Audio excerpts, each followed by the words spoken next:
Okay, I think this is the best. I can make it. What? This is the best contrast I can. Yeah, it's good enough. Nobody reads the slide anyway, right? Right? Right? What if you switch Do you want to place the camera here? Does it help? What if this light is switched on? Which light? This one. That's like.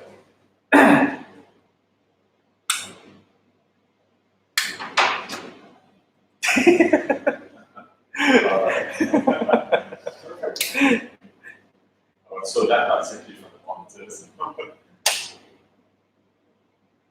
Is it better? Actually, it's better. Why is it better when all the lights is on? Okay.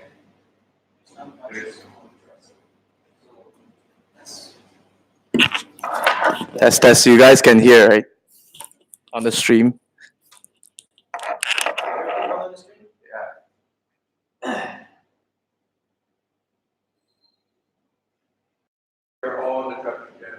Yeah, no. I know. Test. Mic test. Bad timing for the rain, but Mic test.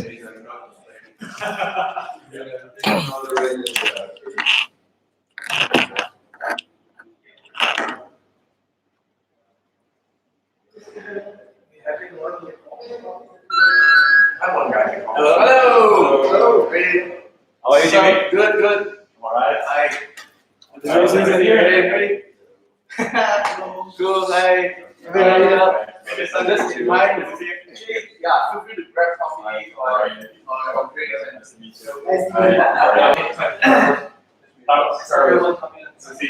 Carl, yes.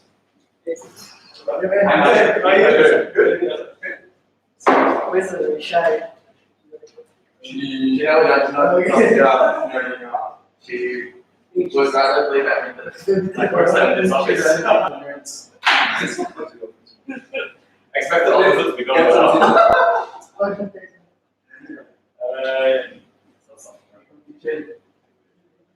should you spend it? Go to the office. Oh yeah, it's pretty good. It's not better. Why? Yay! Why? Works! I don't know why, but it works. I think. But the slides are good, but the person is Nobody cares. Person, right? It's fine. Person. I mean, the slide is okay. Did you turn down the contrast? Alright. Yeah, I put it for 19 to get it. Oh, it's like. For that, it doesn't look 19. White, that's times more. Otherwise, it makes sense. So that's if you said it. No, it's not gonna happen. She said, I'm sorry, Yeah, I never used parents outside. Hey guys, on the stream, can you sound check and video check whether everything's okay? Let us know. Gonna start soon. One of the speakers, like, yeah, actually a freelancer.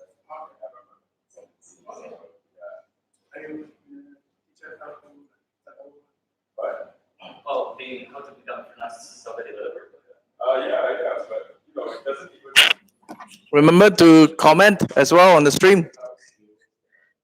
Can't hear anything. No. Are you sure? Hello. Test. Mic test. Do you want me to Mic test.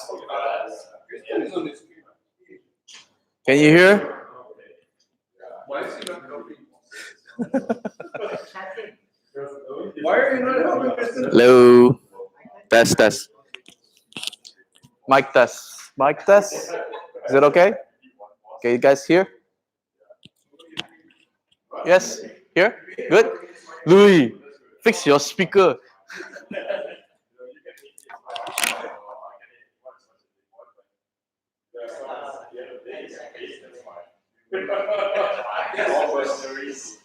I'll stream everything. Oh yeah, sure. You guys can get the food. You have it was amazing. Serious? Oh, okay.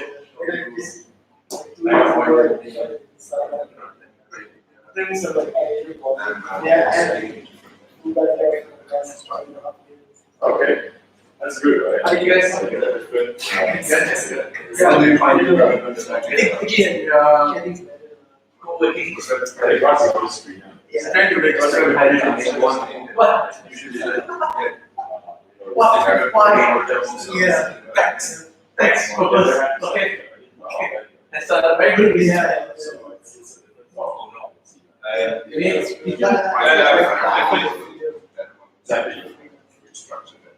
I think it's here.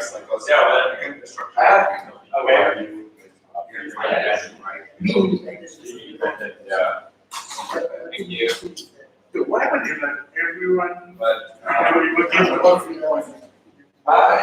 it's kind of actually we have one cable for when did you use it? What is small transformers? We don't pay for this one. We use it For Yeah, it's been an online. never use it.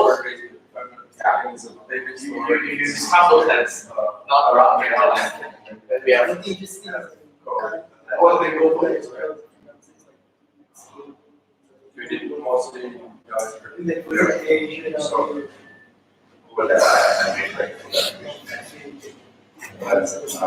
Yeah. It's a different type of thing. But the thing is like even freelancing and if you're working for yourself, probably goals. You know, but no, never use freelance. I only heard of two people. Yeah. You're more or less the concept, mostly from like lunch. this way it's Like lunch, there was a lot of development that you so it's like really stuff that the story. I find it interesting because the common path for people in the past would be to start developing that would run on servers on code that you have. It's out now in and then eventually you start like as part of it, you add some JavaScript, and eventually you had the frameworks, and little by little the backend became smaller, more some APIs, it's interesting to see now this generation of people where maybe you did it the other way around. So your first thing was like just the front end. And then they little by little they started like a little bit more and more on the back end. And then it's exactly the opposite direction.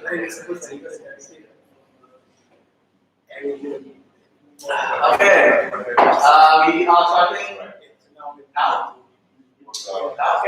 Okay, now we're starting now. Now, NAO now.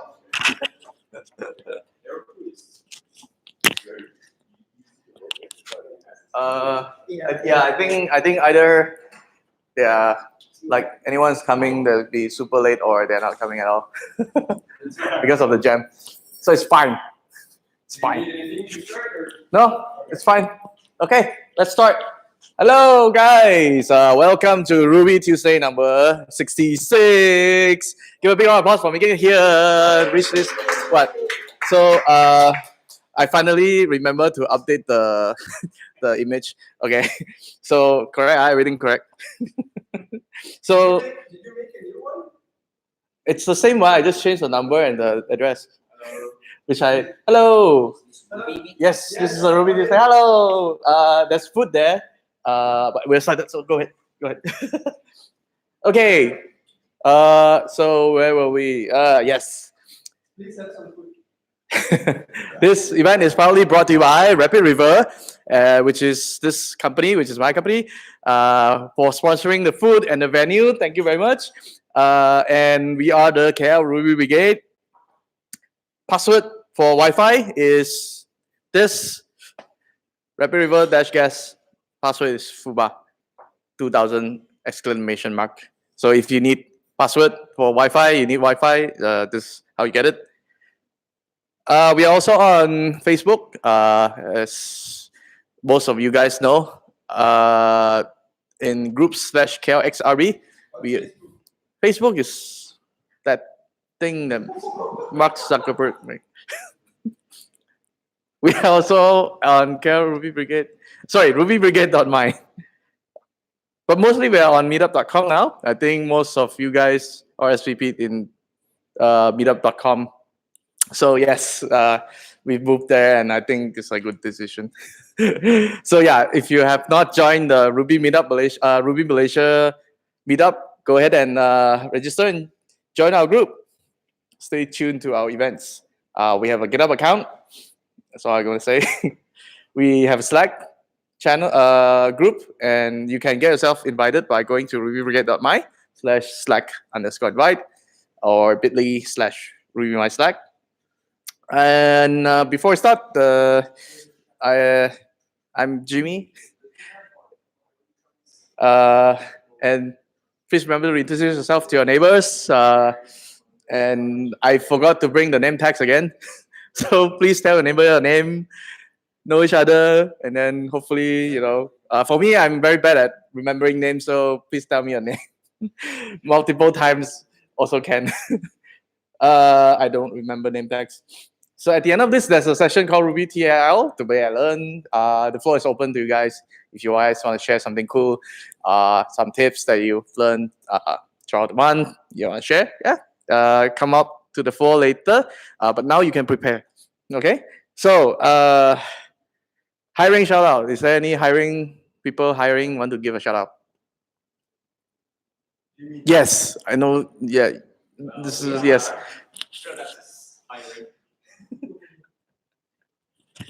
So we're still hiring for Ruby on Rails developers. React, Straps is hiring.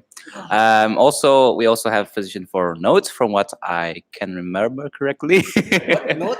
Yeah. Node/net, and also React Native Rails. So Okay. How do people contact you? on our website at hello@strelabs.com, and what's the other email? I forgot already. Yeah, career / Yeah, careers@strelabs.com, I believe. Sorry, I'm a bit nervous at the moment. It's fine. No, I came here. This was, like, Straight really, munching onto the food. That's really- how nervous I am. no worries, no worries. Keep munching the food. It's fine. Thank you. Anybody else want to give shout out for hiring? No. Rapid River is hiring, right? So Rapid River is hiring. If you guys want to join our company, we are fully remote. We are a development consultancy, and this is our office. But usually we work from home. Or if you can work here and you can be like Tristan, like order like a 42-inch TV as your monitor. So yeah, it's up to you. How do we contact you? You contact us by going to rrsoft.co/careers. So go to rrsoft.co/careers and you'll find all the open positions and send us your resume. And we'll put you to the hiring pipeline. Okay, without further ado, this is the talk for the day. We have 3 talks for you today. The first one is by Ryan, Life as a Freelance Software Developer. Second one is Trick 2018. And the third one will be by Tristan. And let's give a big round of applause for Ryan.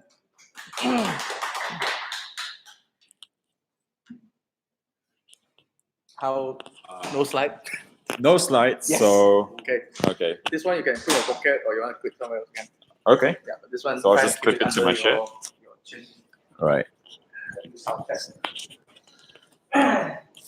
Does that work? So that works. That okay? Yeah, no worries. Yeah. Okay. Hi everyone. I'm Ryan. So let me just give a brief introduction about myself. I was in this industry about 15 years ago. Okay. Took a hiatus to start my own business. Started a restaurant. Started a few other small little businesses. But then in the end, nothing worked out. So I came back to software. And so when I came back to software, I found that I was unemployable. So out of desperation, I turned to freelancing. Okay, and at the time there was no Upwork, but there was Odesk. Why did you think you were unemployable? What were the Mostly because my skill set was not my skill set was sort of outdated. So I had to update my skill set, and also it's because I was sort of used to the entrepreneur lifestyle, where I had no one above me. And because of that, it's like I found that, working in an office 9 to 5 just didn't really drive with me anymore. I used to be in the banking line. So as you can imagine, you have to go to the office, you have to wear a suit and tie, things like that. But, things come full circle. And nowadays, I sometimes still wear my suit and tie, but it's because I choose to, right? So, yeah, and so that's where I got my start. And when I first started, hi, I'm Ryan. Hi, nice to meet you. Hi, I'm Ryan. Nice to meet you. So when I first started, and I was so desperate for money, I took on really small jobs. Okay, I took on like fixed rate jobs, 1 month, 2,000 ringgit. It's just like if you do extra, there's no pay. So that's, and I sort of took whatever I could get, right? Because I was so desperate for jobs. I was just taking on, can you do me a CMS? Yeah, sure, no problem. Can you do me like a 1-page, just landing page? Yeah, sure, no problem. Whatever I could get, I just like took on everything. But then, so I sort of, along the way, I sort of figured out that, hi, welcome. I'm Ryan. Nice to meet you. And so along the way, I sort of figured out that, out of 100% of jobs, there may be just 10% of jobs that gave me 90% of my profit, right? And so I sort of figured out, okay, I can't go on like this anymore. I need to sort of figure out where my niche is. And with those 10%, I sort of refine it a little bit more and just figure out, okay, out of that 10%, maybe 5% gave me 90% of that 10%. And so that was a revelation, so then that's where I figured out, okay, if I'm going to approach this, I can't be an engineer. I have to be an entrepreneur, right? I have to figure out where my marketing is, where my market is, where my target market is. And so that's where I sort of just refined how I approach things. Where do I go from there? How do I get more money, and where do I spend most of my time? And that's where I sort of build up my my portfolio, and that's where I sort of just built up to where I am right now. So, yeah. So, I mean, if you guys have any questions at all during this talk, feel free to just interrupt me, because I tend to, like, when I'm talking, I tend to go off on a tangent somewhere, and I'll take you on a round the world trip, and just to come back to where we are right now. So feel free to interject or, interrupt me with any questions. But yeah, and that's where I realized that, and not only that, it's like along the way, there were so many obstacles, because as a freelancer, you really have no idea, what you're doing. A lot of the things, like, for example, income taxes, right? I had no idea what to do. And when I went to accountants, like accountant A and accountant B will give me different answers, so just figuring out all of this sort of thing is like huge roadblocks everywhere. But just step by step, I managed to overcome that. And so that's why today I'm here, just to try to share my experience, and just trying to, if anyone's thinking of doing the same route that I did, just to make things a little bit easier for you. Okay. So, and so that's where I started. So if anyone's thinking of starting actually as a freelancer right now, it is much easier than ever to start as a freelancer. There's just so many venues for you to market yourself, right? And there's so many different ways for you to slice the pie. Back then there was just Odesk, but now you can actually just use anything, right? You just, in terms of the marketing channels, you have Facebook, you have Upwork, you have freelancer.com, you have remote.com and things like that. So there's just so many different ways for you to get projects, okay? But then again, as a freelancer, I think we were just talking just now, there is no limit to what you can earn, but at the same time, there's no bottom to where you can fall, right? There's no salary for you to fall back on. So if at any point in time you might go for like 6 months, and in that 6 months, you'll be earning like 2 years worth of, Oh yeah, exactly. So for the 6 months, you'll be earning 2 years worth of money. It's like, yeah, man, I'm the man. But then 6 months later, you have nothing, right? There's zero projects on the horizon. So that's the sort of lifestyle that you have to be comfortable with, and you always have to approach it as a small business owner. So even though you may be working by yourself, you always have to think, always be selling, right? So you're not just a developer anymore, you're a salesperson. You're out there to sell yourself, right? You have to go out there and always be presenting yourself, always be approaching different people and always be meeting different people, always be dealing new stuff.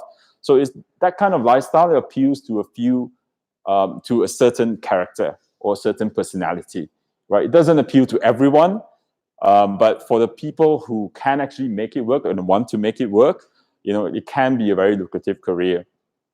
So just to give you an example, like the first year was a terrible year for me. For the first 8 months, I was telling you, I was doing like small projects here and there, 2,000 ringgit, 1,000 ringgit. For the first 6 months, I was grossing maybe about 1,500 ringgit for each month, okay? So that is barely survival level. And then the next 6 months, I had to pay an income tax of 150,000 on that, okay? So it's just so unpredictable that I don't know. It's purely by luck, right? So that's the thing. It's like when you approach customers, and that's the thing, though. When you approach customers, a lot of the bigger customers, they don't tell you yes right away, right? So it takes time for you to cultivate that and to develop that. So you have to budget, especially when you're jumping in, right? You can't just jump in and say, I have zero money in my wallet, but I'm a very good engineer. I'm going to make it, right? So you can't do that. So that was the mistake I made because I jumped in without any plan at all. I jumped in without any reserves in my wallet. So I was like eating ramen noodles for like 6 months. And then at the end of that 6 months, and then when the projects came in, oh, thank God, right? It's like by luck. And that's where it's just sort of everything just fell into place, right? But if that 6 months didn't happen, then I'll probably be, on Pudu somewhere, sitting on the sidewalk, please give me money, right? Okay, yeah. So that was the mistake that I made. You have to have some reserves in your wallet, at least enough for you to survive for like 1 year, and at least enough for you to like do a bit of marketing and go out there and meet people and things like that. So that makes everything so much easier, and it's even easier if like if you have existing cash flow. It doesn't have to be development jobs, right? I mean, you can even do like side hustles, like being a real estate agent, which I am one, by the way. So if anyone's looking to a new office or a new apartment, if you want to sell your apartment, please come to me. I can give you a very good deal. All right, Taman Tun and Mont Kera. Yeah, okay. So you have to, so that's the thing, you have to always be constantly selling, right? And being a real estate agent is the best way for you to train your sales skills, right? Because you're always selling, you're always on the go all the time. You might not know it, but I was very introverted because I'm an engineer, right? You put me in front of a computer, I'll be sitting there for 10 hours. I don't want to see anyone. I don't talk to anyone, right? But as a freelancer, you're a sole proprietor. It's all on you. You have to go out there and sell yourself. You have to sell your services. This doesn't just apply to like freelancers, right? So even if you're working for a consultancy or for your boss or whatever, or if you're working for AirAsia, for example, You always have to sell yourself. You always have to go in front of your boss and say, hey, boss, I can do this for you. I can add value this way, right? Please give me a raise, right? So then your boss will ask, why do I have to give you a raise? Because I'm providing this value to you, right? So it's always a constant, so even nowadays as engineers, you can't just say I'm an engineer. You're also a salesperson, right? You always have to sell yourself. You always have to prove yourself. You have to prove your value to the company, to your clients. So that's always the way that you have to approach things, right? And so I think the way that you cultivate clients as well is always a constant struggle, because I realized very early on that if I'm going to get to that level, I can't depend on the Malaysian market, right?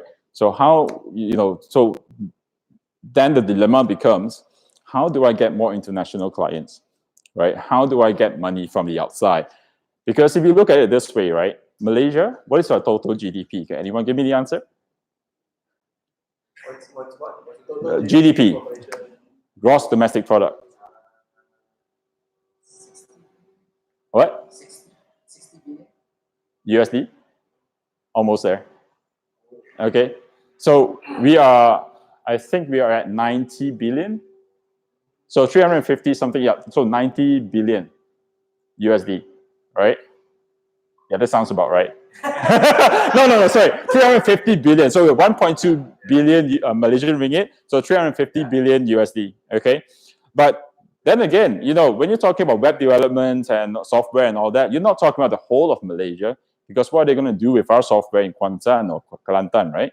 So you're talking mostly about KL, Selangor, and Penang. Do you know the total GDP of these places? Okay, just KL alone, the GDP is about 250 million ringgit, is about what, 60 billion USD?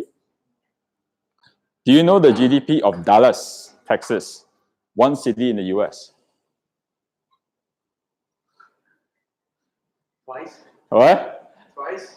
1.8 trillion. Okay, so just by approaching the different companies in one city in the US, you are sextupling your total market reach. Okay, and so that's where I thought, okay, if I'm gonna make money, so money is like a river, right? You talk about cash flow, money is like a river, and if you stand next to a waterfall, you're gonna get wet. All right, so you have to go to where the money is.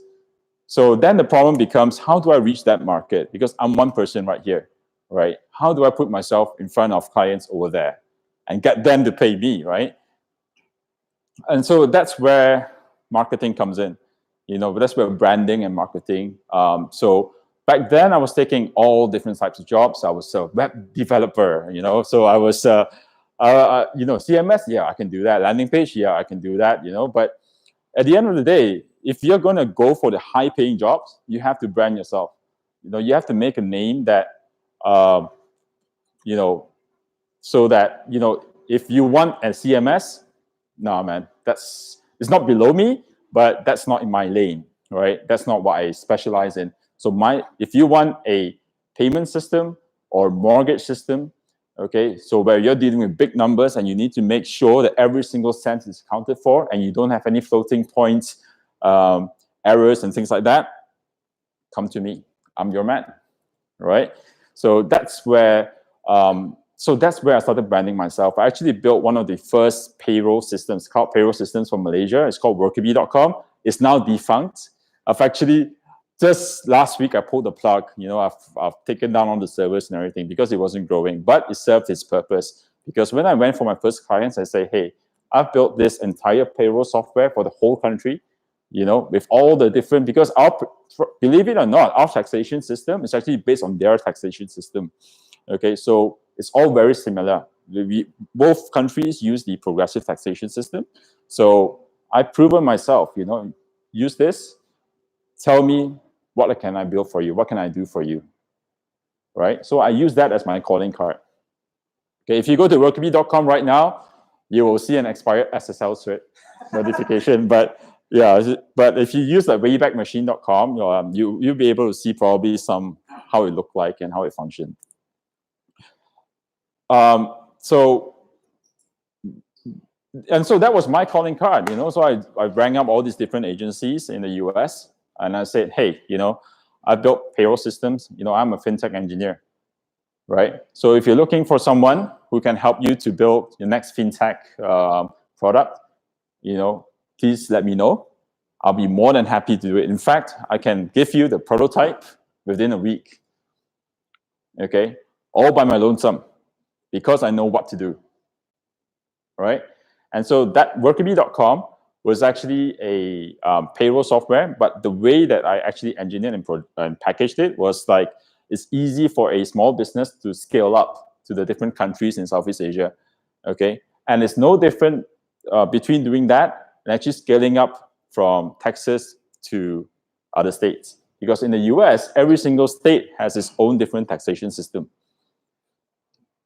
Okay, so, and that's how I approached it. So by actually proving the value upfront, I managed to somehow package myself as a fintech engineer. Okay, and so I went to different web development agencies around the US. And Dallas, Texas, one city, 6 times the market cap of the entire Malaysia. Right? Once you add in Florida, Delaware, New York, Ohio, you know, you can imagine, right? So the market there is limitless, okay? And the demand is limitless because in the US, it's sort of accepted, and it's sort of the culture there to outsource stuff, okay? They are very willing to entertain the idea of outsourcing services, okay? And especially fintech guys, money guys, they don't want to deal with all the back-end stuff. You know, they have their Excel spreadsheets, they have their financial models, they give it to you, you take that and you build it, an online product for them. Okay, and that's all they want. Okay, so they don't want to worry about, oh, what sort of backend you're using, or what sort of I don't know, what sort of language you're using. So I do get like some engineers coming to me and saying, oh, you have to use Java. Why? You use .NET. Why? Oh, because it's more corporate. Why? You know, at the end of the day, what matters, I tell them what matters for you, because you have this financial model. Financial models are not patentable in the US, right? What you really need is speed to market. If I can build this for you within 1 week, I can build a complete entire finished product for you within 3 months. What are you waiting for? Right? Your competitor is coming in here to steal your lunch, right? So if you want a Java developer, fine, go ahead. I'm not your guy, right? But I'm going to go to your competitor. I'm going to build something for them. You know, by the time you come to market 6 months later, we're already in the market, right? So that's the thing. You know, it's like, as a developer, especially as a freelancer, you always have to constantly think like, you know, what kind of value can you provide? There will always be 1,000 no's, but all you need is 1 yes, right? Especially for the bigger projects. It takes time for you to actually cultivate that and actually build up to that. And along the way, there will be a lot of temptations. You know, people will be coming to you and saying, hey, you know, can you do this other system for me, or can you do this CMS for me? But you always have to, and that's where having the reserve comes in. When you have the reserve and you know that, okay, I don't need this to survive, you're able to focus on what really matters, you know, and to work towards what you really want, okay? Whereas if you have nothing in your wallet and you need that 2,000 ringgit to survive, at the end of the day, you'll still be doing survival jobs, you know? And so that's where the ability to actually sustain yourself and the ability to market yourself is actually crucial. And that's not just for freelancers, but for everything else as well, I suppose, right? For consultancies, for example, for working in a department, for example, when you know that, you know, even if you're working for a big company, even if you know that, you know that, okay, I'm on firm, solid ground, it gives you much more space to take risks, right? To approach your boss. If you know that you're a good engineer and your company can't do without you, you know, it gives you space to approach your boss with better ideas, right? So a lot of people, they're afraid of taking the next step. It's because they're afraid that if they say something wrong, they'll lose their jobs, right? But whereas if you know that, okay, I don't need this job, I have like 500,000 in the bank, you know, even if I'm fired today, I can still survive for the next 2-3 years. then you can go to your boss and say, hey, boss, I have this very good idea for you. It's a risk, but if it works, it can make our company lots of money, right?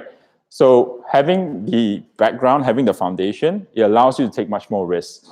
And at the end of the day, and also even as a freelancer, when you're starting from the bottom, right, the rates that you can charge, how do you price yourself? And that's another issue. That's also part of marketing, but that's also something that you have to somehow decide, okay? So especially when you're first starting out, you have to think, what rate am I going to charge, right? Because you're afraid, isn't it? When you're starting out as a freelancer, you're thinking, oh man, you know, you look at all the other engineers out there, especially if you go on Upwork, for example, and you see some engineers, they're charging like $150 an hour. And you're like, man, if I charge that, and will I be too expensive? You know? And especially when you start bidding on jobs and things like that on Upwork, for example, or freelancer.com, and you're getting no replies at all, you'd be thinking to yourself, you know, what am I doing wrong? Right? Am I pricing myself too high? You know, am I a bad engineer? Is nobody interested in what I have to offer? And then you sort of like lower down your price. You know, you go down from 150 down to 100, doesn't work, down to 80, doesn't work, down to 50, doesn't work. Okay, I'm just going to go for $15 an hour. Okay, finally you're hired. But $15 an hour is like, you can drive Grab car and earn more than that, right? So then it becomes a matter of how much you have in the bank, okay? How long you can sustain for, by yourself without any jobs. And then once you get the first few jobs and you actually fill up your hours, then you think of supply and demand. As the supply of your time goes down, that means the demand is going up, right? And that's where once you fill up the available time, and then if any new inquiries come in, then you sort of like you sort of try out the market and increase the price a little bit. So even if the price increase results in the client saying no, that's fine, you know, as long as you keep on trying. And eventually you'll reach a few clients that will say, yes, I'll hire you at that price that you've set. And that becomes your new de facto price, okay? And so that's how I went from, when I first charged was like 1,000 ringgit per project to where I'm charging right now. So on average per hour, I'm charging about 500-600 ringgit to up to 800-900 ringgit, okay? So that's where you that's where you take incremental steps to actually, you know, increase what the market is willing to offer you. And as your marketing becomes more focused and you become one of the few go-to guys to have this done, then, you know, your market value goes up as well. Okay, so that's the biggest mistake that a lot of freelancers have, is that when they first start, they become too general. They become like, I'm a web developer, or I'm a Rails developer, I'm a Ruby developer, right? But, you know, Ruby developers are a dime a dozen nowadays, believe it or not. You know, it's because when I go on Upwork, so here's the thing. So when I first went on Odesk, I was bidding on jobs and I had no replies, okay? And so that's where the self-doubt came in. You know, it's like, oh man, is nobody interested in me? I feel so rejected, right? I've bid on like 30 jobs and nobody's replied. And so I thought, okay, maybe my competitors are too good for me, right? Maybe when I approach employers on Odesk, maybe my approach is like bad, right? So I registered as an employer and I actually posted. So whenever I bid on a job, I will post the exact same job description and the exact same thing just to figure out what my competition is like. And then I realized I'm actually the best bloody fella who actually applied to those jobs. You know, if you're just looking purely on the application and the things I write in my background, I'm the most qualified guy there. So why wasn't I receiving any replies at all? And that's when I realized that it might not just be me, right? It might just be the employer. They're just like testing the market. Or they might be people like me, you know, who's putting up fake jobs. Right? Okay. So then you sort of learn to not take rejection personally. You know, you sort of learn that, okay, this is part of the game, right? So it becomes a matter of every single job, you approach it the best you can, send it out, and then whether it's a yes or no, just forget about it. You know, just move on to the next one until you get to the S. You know, then you move on from there. What's your view on hourly rate versus project rate? Okay, so when I first started, like I told you, I went with project rates and fixed rates. Okay, but then I realized that for the bigger employers, actually, they usually don't mind hourly rates.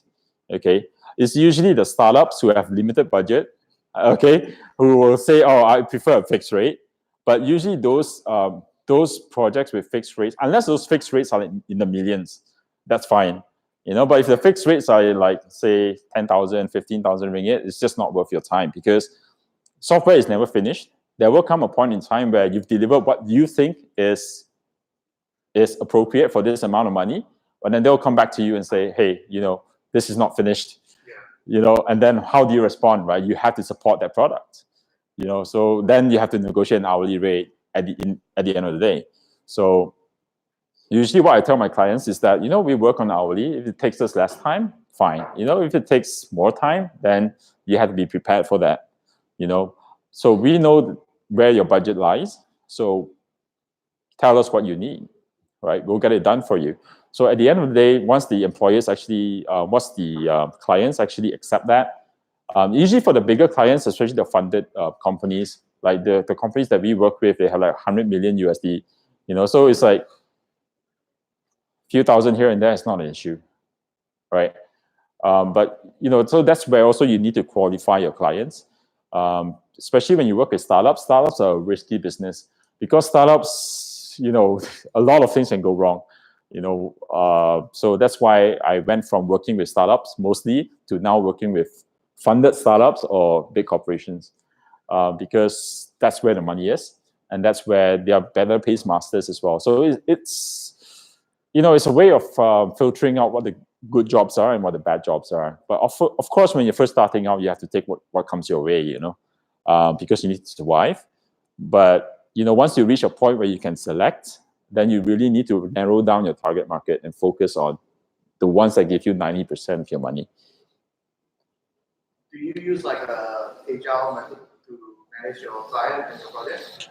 We call it agile method because it sounds better to the clients, but it's actually no method. You know, so you know, the best agile method is basically hiring good people, because you know, on any given project we have 3 project managers, 3 engineers, and 3 people. Okay, so basically the engineers are the project managers, so they have to be independent and they have to be able to talk with the clients and say, hey, so if the clients comes and say, hey, I want this feature, then it becomes the engineer's responsibility to actually interact with the client and say, hey, you know, I think this will work better. And then if you're doing this, why don't we just, I think this additional thing will actually work better for you as well, and it will complement what you need, right? And that's how we actually provide value to the clients, and the clients are willing to pay for that. You know, so they usually, the bigger clients, they don't want engineers to just say, yes, sir. Yes, sir. You know, I want this. Yes, sir. You know, some clients will want that, but usually a lot of these clients, they'll hire you based on the strength of you as an engineer. So they don't know what's going on your end. So you have to let them know and push back, you know, and say, hey, we can do this for you, and this will work better with your overall product. And this will help you to earn more money or save more money. You know, so yeah, so that's the approach that we usually take. Yeah. So I think, yeah. It seems you specialize in tech stack, but specialize in like a business domain. Sorry. You didn't specialize in like Rails or something. You specialize in like a specific business domain. Is that correct? What do you mean? Like in your case, you are specializing in the fintech business. Yeah. So that's the thing. Is like when I talk with engineers, I'll tell them I'm a Rails and Java engineer. But when I talk with my clients, I don't say that because they don't care. You know, usually for clients, they want to know, what can you do for us? You know, so if I tell them I'm a Rails engineer, so what, right? So I'll tell them I'm a fintech engineer. I specialize in payment systems. You know, so if you need a payment system that's reliable and you're dealing with high transaction volume and you need to and you need to minimize errors, or you need to eliminate errors, we are your man, right? If you need a Rails engineer, go somewhere else, because we are not Rails engineers, but fintech engineers.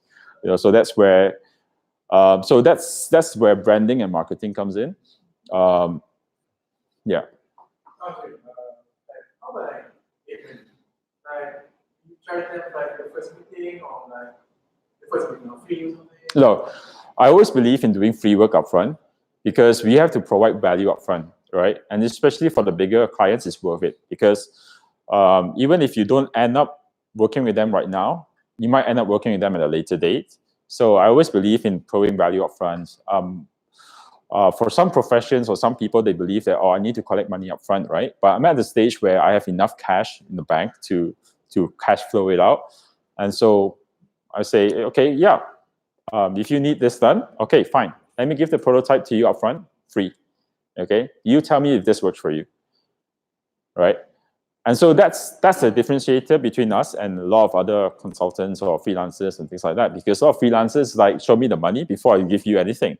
But you have to think on the client side, it's like I have to de-risk this, right? I can't go to my manager and say, I spent 50,000 on this prototype and it's not what we want, right? So we'll give them the prototype, show this to your boss, show this to whoever you need to, get the buy-in you need and give us the budget. Okay, so. You need like more than like, so you're working alone? I have a team, but honestly, when I say a team, I use it in a very loose sense of the word because we're all free agents. So my responsibility lies in, I do a coding as well, but my responsibility lies in growing the clients. Okay, so we try to get, so my responsibility is getting the other engineers paid. So when I say team, it's like, I don't think I've ever met anyone on my team. So it's a very loose sense of the word. We have, I think, I've met one guy. We have one Malaysian on the team, but I've met him once, and that's it. When client needs that more, but you can offer them to hire someone from Upwork.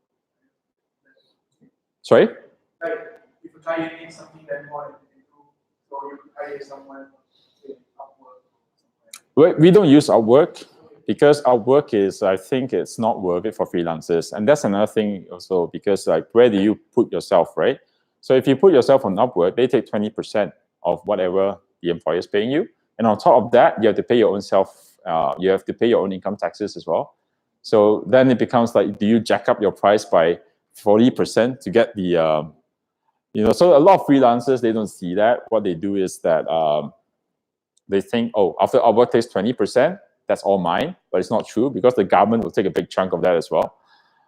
So that came as a shock to me as a freelancer, because I went through, like I said, first year I went through 6 months with nothing. I never planned for any income tax strategies, but then 6 months later, I have to pay a huge chunk. I was so sad because I could have used that for my mortgage or whatever. But in the end, it went to, it went to Bosco. So yeah, I'm not sure whether I got the better of the bargain. So we're almost out of time. Right. But you were gonna say something about taxation. Are you gonna still talk about it? Taxation. How much time do I have? I don't know, like 5 5 minutes. minutes. Okay. Or we can keep it offline if you're at. Yeah. So. Yeah, can we like stop the recording or something because I don't want, because I'm not a tax lawyer. All right. Somebody will read my lips how to talk like this, right? You know what? We can talk about it. We can talk about this later. Don't worry. We talk about after this. Yeah, but let me just give something that's general advice so that even like freelancers like coming into the stream can actually see. So there is so take what I say to you with a grain of salt because I'm not a tax lawyer. I'm just a guy who writes code, right? So I'm not a tax lawyer, I'm not an accountant. But it's just something that that I figured out along the way. So as a freelancer, it depends on where you are. There's no generic answer that says, okay, this is the best strategy that you can employ, right? It all depends on where you are. So when you're first starting out and your volume is not big, you don't really need to do any special strategy because at the end of the day, you're still going to get taxed at your personal thing, right? But then it gets to a point where you have to decide, is it worth setting up a Sarjana Berhad? Because then you can expense your You can expense your petrol, you can expense your food, you can expense your rent. So if you're working from home, for example, you can actually expense your utilities. Like you buy a new computer, you can expense that. So everything is expensible as a Sendirian Berhad, not as a sole proprietor. So when you're first starting out, sole proprietor is probably the best framework that you can use because it's the cheapest and the fastest. Right, 60 ringgit to register one day, and then you're up and running. Whereas if a Sendirian Berhad, it's not just the registration cost. At the end of the year, you have to pay for your auditing and things like that. So the auditing itself will be about 3,000, 5,000 ringgit, depending on your volume. And then, and not only that, you have to prepare audited reports and things like that. So you have to sort of figure out, okay, is it worth going the Sendirian Berhad route? Are my expenses, will the expenses like lessen to a point where it's worth paying 5,000 for the audited report? So that's one decision that you have to make. And then once you get to a higher threshold, and especially when you're dealing with international clients, it may be worth going the Labuan route, whereby when you register for a Labuan company, you can actually get, because as a freelancer, you'll most probably be using like TransferWise, for example, but there's a certain threshold where they will actually hold your funds. So then you have to think of, how do I do this with the company route? And the easiest way to get like USD into Malaysia is actually through a Labuan company, whereby you register a company in Labuan. That takes about 20,000 ringgit, and then 20,000, and on top of that, you have to pay 3% of your company revenues, and then you pay yourself dividends, which is tax-free in Malaysia. So it's just 20,000 plus 3% of your revenue, and then you don't have to worry about SST. The problem with sole prop and Sendirian Berhad in Malaysia is that once you reach like 500,000 a year, you have to actually charge SST. So SST, again, sorry, I'm not a tax lawyer, so don't quote me on this, okay? So I was reading the SST requirements and things like that, and it is very arcane. If you're reading it as a developer, it doesn't make sense, okay? So there's so for example, right, there's a line there that says, you're dealing with clients from outside Malaysia, you don't have to charge SST. Yes, right? But, okay, yeah, but if you are installing software for them, then you have to charge SST.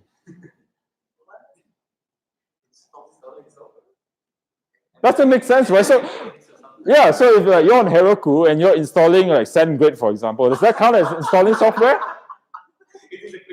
Yeah. Huh?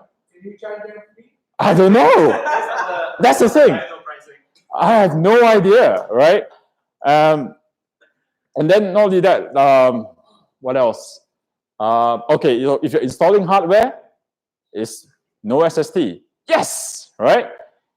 But if you are, after you've installed the software, which is SST chargeable, if you upgrade the software, you have to charge SST.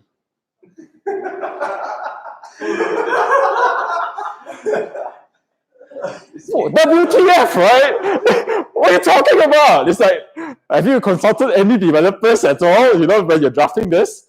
So I'd rather they just tell us, charge 10% for whatever. That makes it so much easier. But no, they have to come up with all this sort of stuff. So it's very easy for you to actually, and the problem in Malaysia is that we operate with common law. So common law is a system whereby you have this set of laws, but the set of laws may not cover all possible scenarios, right? So at the end of the day, president will fill in the gaps, okay? So that means someone will have to get charged in courts, okay? And either win or lose to prove the point, right? And I don't intend to be the first, right? So, right? So so you have to charge SST for everything. So, and then if you have a Labuan company and you're dealing with US companies, then you don't have to worry about that sort of thing. Yeah. Okay, that's about the time we have for this talk. But do feel free to chat up with Ryan afterwards. You're staying for a while, right? Yeah. So people ask you about, like the the thing that you can do. Okay, give a big round of applause for Ryan. Awesome stuff. Okay, a lot of things that we learned today, not just about coding. So the next bit is about coding. I will be talking about trick, and Tristan is gonna go next, right? Yeah. I will try to go quick lah. I usually don't, but you guys can, you know, spot me. Okay. Can I angle this better? Maybe not. Okay. I will need to go here. Give me 1 sec. You know, I actually have everything open, but I restarted my laptop, so. Share. Okay.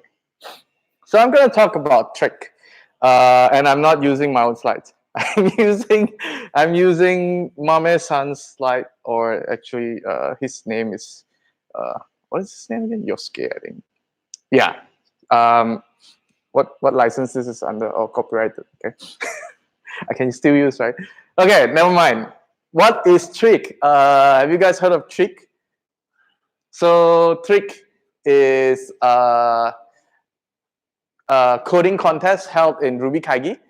Ruby Kaigi is the biggest Ruby conference in the world. It's held in Japan every year. And it's a pure technical conference. So yeah, to get a speaking slot in the conference, you need to present code stuff. Probably Ruby related. All right, so trick is a coding contest. It's what is this called? Is it a backronym or is it an acronym? Okay, it's Transcendental Ruby Imbroglio Contest for Ruby Kaigi. Okay, so it basically means that you basically submit entries that looks as weird as possible and as confusing as possible. So kind of like the opposite that we like to do in our day-to-day coding. So yes, as you can see here, transcendental, you know, transcending spiritual realm, and extremely confusing. Okay, so this is a version of the IOCCC contest. This is, as you can see here, the International Obfuscated C Code Contest. So C, being obfuscated enough, has its own obfuscated contest. And actually, Mame-san is the winner, I think, of it. Anyway, don't quote me on that. Story so far. First trick happens in 2013. Just to give you a rough idea what is the gold medal list. This is the gold medal list. This is a pangram. And it's a I think it's a coin as well. So basically, it prints out every ASCII character once, and it also contains all the printable ASCII character once in the code. So I will not talk about this. I've talked about this in previous slides, but you can look at the code itself. It's all in GitHub. Second one, this is the gold prize, best Piology. So there's a thing where you can memorize the pi based on like mnemonics. So like, for example, big, because it's 3 letters, so it's 3, and then point, and then 10 is 4. So you create a mnemonics to memorize pi. So this is a program that that writes pi. And 2018 is the third one and the final one, unfortunately. So let's, without further ado, let's try and see whether we can take a look at some interesting code. We held blah blah blah. Okay, next. So these are the judges. Yosuke Endo or Mame. Have you heard about the Quine Relay project? I can show you later. The Quine Relay project is also like a mind-blowing thing. So Mame-san is one of them. Then these are all like core Ruby committer, and also definitely Mats is going to be there. What next? Yeah, Mame-san is the #1 IOCCC player. and there are also other champions. For example, Ruby Golfer. Do you know what is golfing in coding? So in golf, the less you hit, the higher your points, right? Same thing. The shorter you can write your code, the better, or the better your code is. So yeah, people find weird ways to write code. Like later we will see. Okay, submission. Most of them is from Japan. There's a few from other countries. Okay, honorable mentions. I won't mention them. You can go and look at the source code, or you can look at this. Is a presentation on YouTube. I think, yeah. So it's in Japanese. So if anything you need, so here I'm trying to relay what is in the video to you guys, and also have an opportunity for you guys if let's say you want to dig deeper into the code. Yeah. Okay, so this is the GitHub repo. Let's start with the first one. So this is number 13 in the contest. So number 13, sit here. Okay, let me open the big. How did they do the judging? Is it you remove the highest and the lowest? Okay, so what they do is an average. Yeah, but Average. not applicable. So if they are in the same team, then they'll get to vote. So if they are in the team that submitted the code, then they'll get to vote. Yeah. So I think this one Matt and the Because there's another averaging system where you throw away the outliers, right? Yeah. average. No, I think this is just a normal average. So okay, so this is called the most won. So if you look at what am I looking at? So I go here, Ruby Playground and trick. Okay, so this is number 13. Now, if you look at the code, you guys in the stream can see properly, or if not, let me know. Can I? I don't think I can zoom in anymore. Oh, that? You need to fix it. Okay, so the code looks like this. Okay, so there's 10 lines of code, and when you run it, it's fine. You run it, it prints out trick. So there's nowhere here that says trick, but it prints out trick. What is more interesting is that if you turn on warning for this guy, you get warnings, and actually it has warnings for each line of its code twice. So you can see here line 1, line 2, line 3 until line 10, and then there's line 1, line 2, line 3 until line 10. So the first 10 is the compiler level warning, and the next 10 is the runtime level warning. So that's why the most won entry. So let's go back to the slides. So what happens is that yes, it's a 10-line code. It prints out the trick Ruby. So, and each one has 10 lines of compile time warning and 10 lines of runtime warning. So I think, do I get to see it?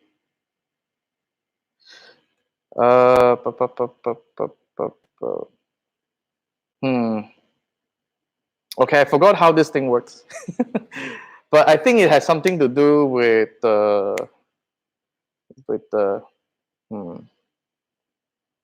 No, I think it's just evaluating each of these, and it becomes TRICK 2018. So that's fine. But I think, yeah, the interesting thing is that each line of it has warning. So you can see here, the compiler actually has warning if you put like n next to the n here, and the compiler also have warning if you put like a space after the here, the space after the method name. It gives you warning. So a lot of the things here gives you warning. So if you want to avoid warning, try not to write like this. 12, number 12. So this is the minimum alternative of IRB. This is super interesting. So let's go to number 12. 12. So the program looks like this. The program looks like this, IRB. So what happens is if you run this code, you get a REPL. Actually, this is a working REPL. So 1 + 1 = 2. Also, you can get things like multi-line, something like that. You get like a multi-line. So, what else? Yeah, it's a working REPL. Yeah. So you can quit. Can I exit? No. How do I exit? Okay. I don't know how to exit. Okay, let's go back to the slide. So this is an IRB. This is an interactive Ruby, and this code itself knows how to also like pass multi-line code, and basically what it does is that it uses how REPL works. REPL basically reads your input, then evaluates it, and then basically spits out the result, and then it repeats, right? So it's a very simple REPL. It reads the user input, it evaluates it in Ruby, and then it spits it out. So what is interesting here is that the way that it knows how to determine whether it needs to continuously evaluate the next input. So for example, just now I put the string concatenate, like string open bracket, and then I enter a new line, right? The way that it determines whether it needs to read the next line is by checking the exception for D space E or EE. Because if you pass an unterminated string to Ruby to evaluate, it will return syntax error in expected end of input. Or if it's a string, it will tell you that it's unterminated string meets end of file, and it is basically based on these two string patterns that it basically knows to wait for the next result and then evaluates it. So yeah. So if there's Yeah, it basically so the user inputs, it captures it, and then it immediately evaluates it when you press enter, right? So if the evaluation comes up with syntax error or unterminated string, it will know that, okay, you have a next line to finish, right? And the way that it does it is by doing like regex command with this error message. So yeah, minimum, and this is actually so this code itself is what? I think he mentions about 60 characters long or something like that. So it's like the shortest IRB ever, like interactive Ruby program ever. Shortest implementation of interactive Ruby program. Okay, next. Most attractive, this is number 11. So I'm keeping track of time, so I'm going to jump ahead if, let's say, I'm running out of time. No, it's not. We always run out of time. Shit. Okay, so let's try again. Merry Christmas. Okay, this is a code. So this is simple. Okay, the thing that you see is simple because the parser doesn't care about white space, so you can adjust your code to look any way you want. So making this is nice. It's simple. The not simple thing is that, okay, when you do this, Merry Christmas, and it renders a freaking 3D ASCII Christmas tree that's turning. Okay, I can increase this. Yes, this is 3D, right? Yeah, this is definitely 3D. So yeah, so this is the prettiest code. Yay, prettiest entry. Most attractive. So yep, this is the code. This is how it looks like. 3D rendering of Xmas tree. I have no comment about this one. Let's just be all in for this turning Christmas tree. Yay. Okay. Number 10. Best double meaning. Okay, this is a bit you need to look at the code a little bit. So this is the code. So this is basically a FIS bus. If you look at it, you can see kind of like a FIS bus program. So you have FIS, bus, loop, and then when it's a certain thing, you put FIS, and then if it's another thing, you put bus. So this is the FIS bus, and it runs like a FIS bus. So if you run it, it will evaluate from 1 until 100, and then if it's FIS, I think if it's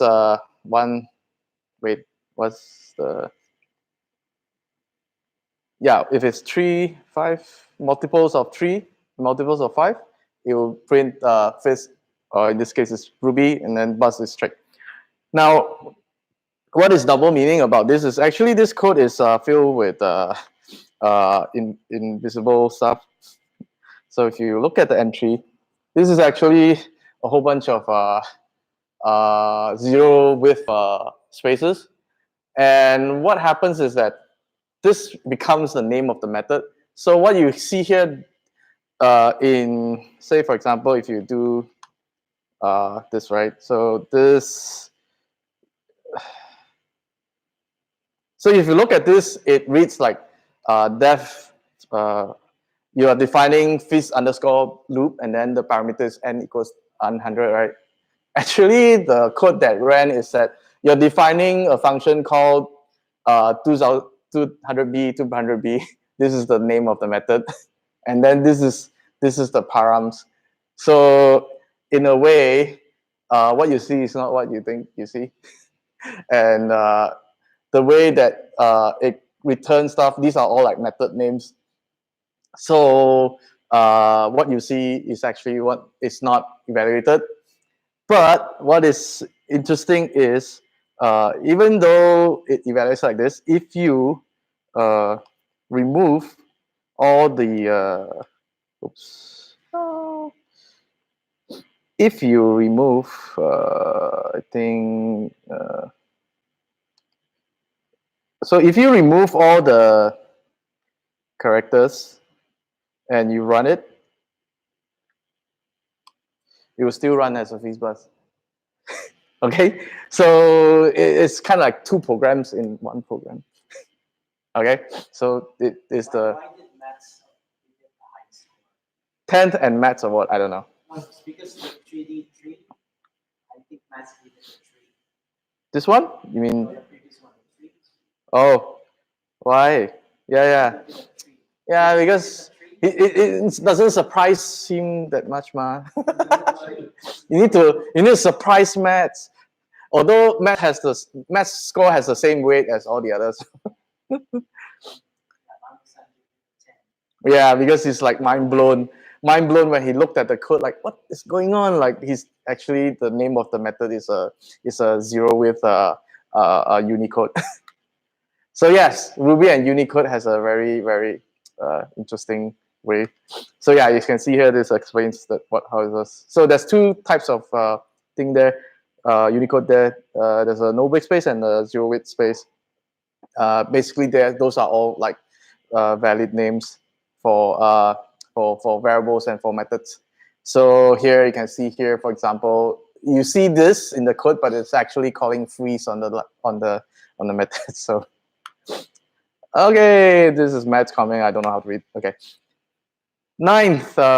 Do we have time? Oh, bro. Chill, bro. Chill. I think you just.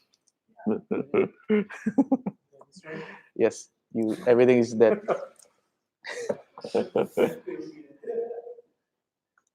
You guys okay?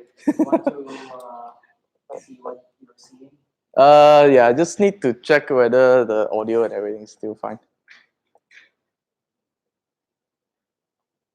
Why is the contrast like this? Okay. To start doing violence. Yeah, if we get sponsored, you know. Okay, where were we? Number 9. Let's move fast here. So number 9 is the most unreadable. what is this? So okay, let's let's look at N3.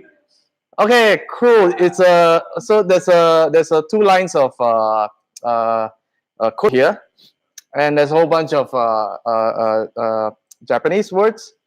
So what happens when you run it?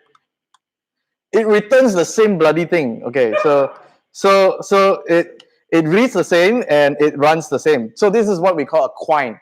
It's a program that prints itself.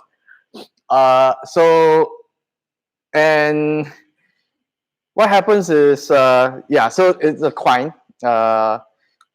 And the way that it works is that it actually takes the length of the word in each sentence, calculate it based on the byte length, and turns it into an ASCII code.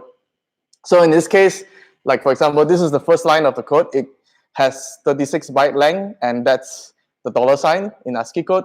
And then this has 62, and then this is 60, and then this is 60. So what happens is that the first two lines of code here will go through the program and turn it into this $ output, then back. What is this code doing? This code is what makes a quine works. This is a code that reads itself.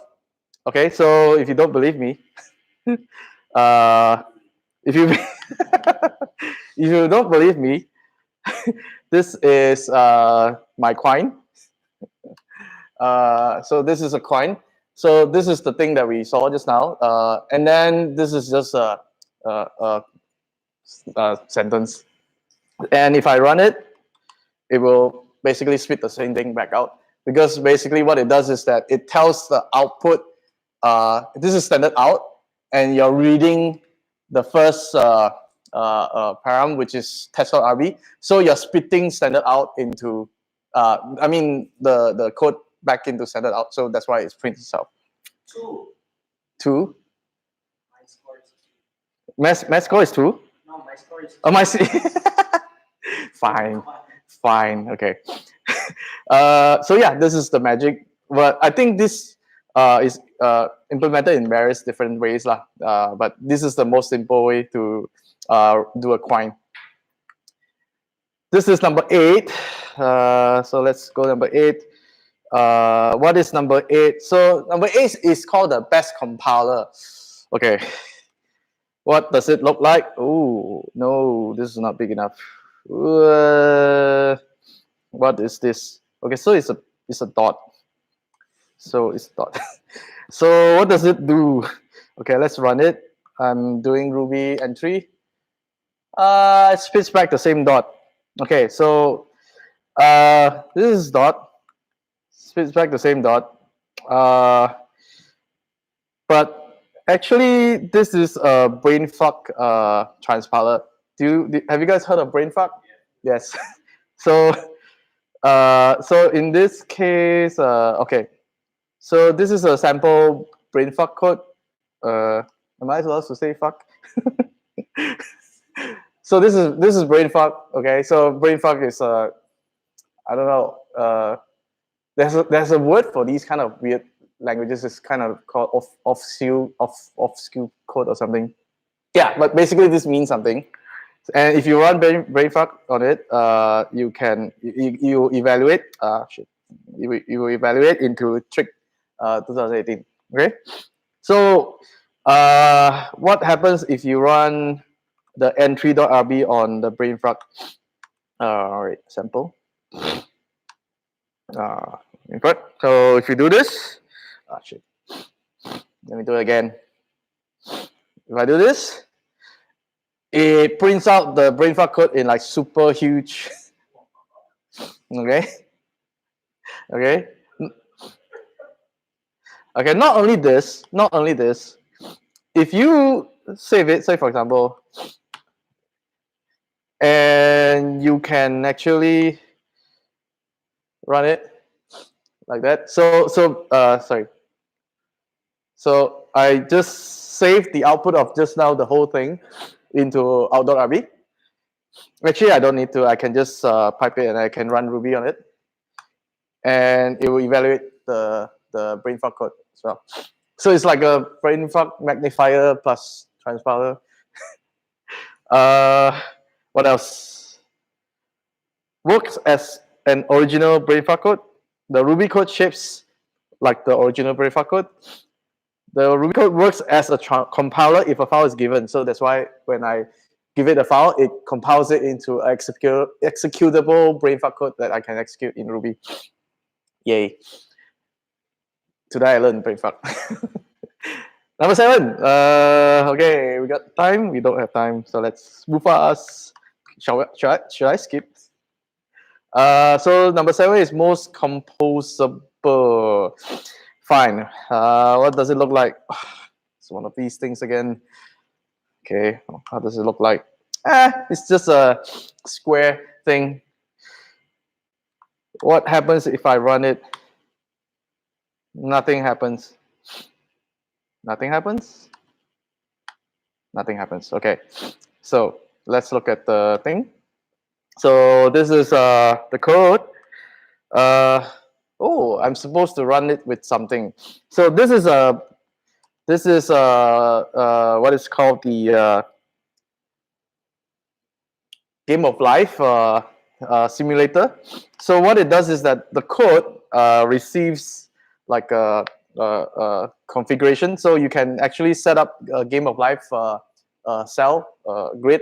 So this one is the what do you call this? The Genesis, and then maybe, yeah. So like this is the Genesis setup. Like basically, then the next one will follow the Game of Life rule. So what happens is that when you do this, say demo. Oh, okay.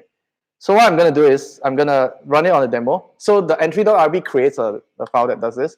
So this is the cell. This is the initial cell. So what I'm gonna do is this is what I ran just now, Ruby demo, and then I'm gonna run Ruby on the output again. Okay, so I'm gonna run Ruby on the output. It generates the second what do you call that? Generation. And if I run Ruby on it again, it generates the third generation. If I run Ruby on the output again, it generates the fourth generation, and so on and so on. So it's a Game of Life simulator. So yep, we don't need to look too much into this.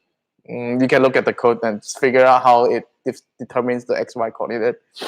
Yeah, it is most composable entry here. Also a dot in the Game of Life. Okay. Most reversible. Okay. Let's come back here. Let's go quick. Am I going quick? I keep saying I'm going quick, but I don't think I'm going quick. Okay. What does this look like? So this is how it looks like. I have a AB reverse and blah, blah, blah. If I run it, nothing happens because it needs an input file. So I have an input file here called text input. So you can see here there's 3, 2, 2, 3, and 1, 1. If I run, if I run entry.rb and pass it, it basically reverses. Okay, it reverses it. So 3, 2, and we become like that. Now, what is interesting about this is that if you basically reverse itself, so like the entry RB reverse the input, right? So if you reverse yourself, so reverse one time, and you use it to do the input, it now becomes reverse of it. You can see here, this is the reverse. And if you reverse the source code, it will produce a reverse of the reverse. So because it will become the same. If you run, say, reverse and reverse again, and say reverse to RB, So then it will become reverse again. So it's a code that you can reverse and it will change its behavior. So yay! So that's why it's most reversible. So yeah, you can see here, you can actually reverse itself, reverse again, reverse again, reverse again. It will be the same code. Okay, top 5 already. Okay, we are top 5. Okay, soon, fast. Okay, this is the most three-dimensional. Okay, what is this? Okay, so let's see. Oh, it's too big. Okay, let's scroll. Oh, okay, this is the code. So it's a code that looks like a wine glass showing something. Now what happens is that this code generates a still file. This wine glass still. So it's a 3D object. Wait, this is not the 3D object. Is this wine glass still do? Wait, is this how it's running? Oh yeah, I have to output the thing. Yeah, okay. Entry. So wine glass still. So if I output this, yeah, this becomes the wine. This is the output of the wine glass. So it follows the DSL here. Okay. So I have another similar thing. So I just basically change this part, the DSL, and I can run this Choco STL, and it will follow the shape of the STL. Follow the shape of the DSL. So this is a code that generates a 3D model. Yeah, it's the most three-dimensional. Yeah, no biggie. Fourth one, best one-liner. Okay, coming to one-liners already. What does it look like? It has actually one line because the first line is a comment. First line is a comment. The second line is the actual code. And what is this? This is actually a testing framework. So what you can do is you can, so I have a demo file, if you can see here. So the demo file requires the entry.rb, and you can use this emoji as your, your aspect, like describe, test, and all this. So this is describe, this is describe, this is describe, test. So, and then what you do is that if you pass it to parameter, it will evaluate whether it passes or fails. So if I run this, this is the result of my spec. So if you guys want to replace RSpec with this emoji-based test framework, yeah. So you can see that this fails. So yeah, this is the best one-liner. Yeah, let's give it a 10. So yeah, emojis, yay. So this is the code, and yeah, it basically, this is the DSL, you use the emoji. Okay, top 3. Okay, soon. Wait, no, 03. Okay, so what is top 3? This is called the best PNG viewer. What is this? Oh no, it's one of these again. Okay, so the code looks like this. Okay, so the code looks like this. You can see that it reads PNG viewer, right? So it looks like this. And so since it's a PNG viewer, so technically we can pass in a PNG, right? So I will pass in, actually, let's look at the PNG. So I have a PNG here that looks like this. There's trick-to-Latin and there's bubbles. And I can actually use the thing to view it. So you can see here, it actually reads the PNG and then it generates out the thingy here. And of course, this code itself is a can if you save this file, you can, of course, do the same thing again. So yeah, the output is the same code itself. So, huh? Yeah. So let's do it with Ruby Tuesday. Wow. Can I actually get it? Let's see. I don't have any PNG. Is there? This is okay. This is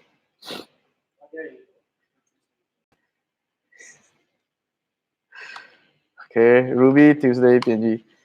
Oh, it's gonna take a while, man. Yeah, it's I mean, it's cannot see, right? Yeah, it just says Ruby Tuesday. I think it shows a bit. What do you want? This is a code that can actually run.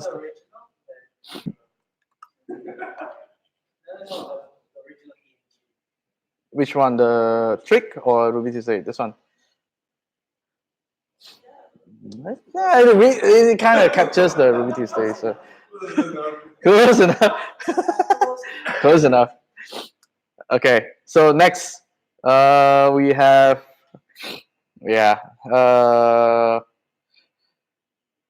best tool to view PNG. The spiral. Okay, this is Mame-san.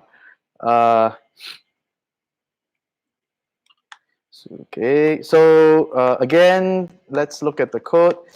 Code looks like this. Another, square, like you cannot read kind of thing. What happens when you run? Oh my god! It fills itself out in a spiral. It takes a while. Okay, takes a long while. Come on.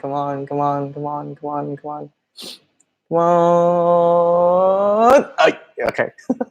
So this is a coin that prints itself out, but in a spiral form. And if you look at, so if let's say you do this and you output it into like a file, like I've done it. But if you output this into a file, you will see things like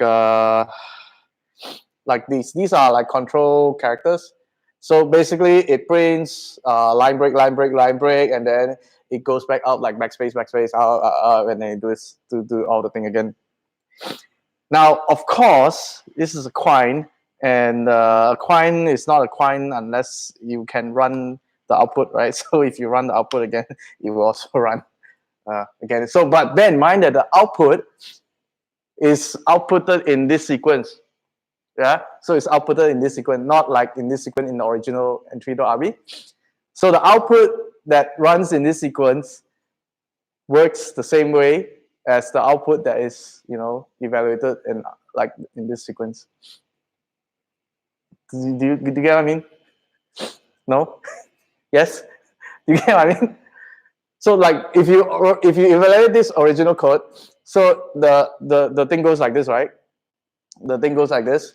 But because the outputs like this, yeah, technically you evaluate the code like this, and it works the same way. Yes. Why? Why not? No? No, you evaluate the end result. No, but the sequence of the output stuff is different, right? No? So I am looking at so this is standard out. So the first one is dot trick blah blah blah, and then evals. So what about? So it's dot trick eval. So it's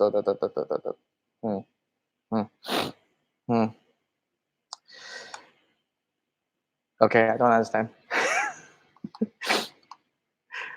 Yeah, but whatever the output is, you can run it and it will work. It's the same again. Output, the coin that prints itself in a spiral manner, and the output is rearranged. The output is rearranged.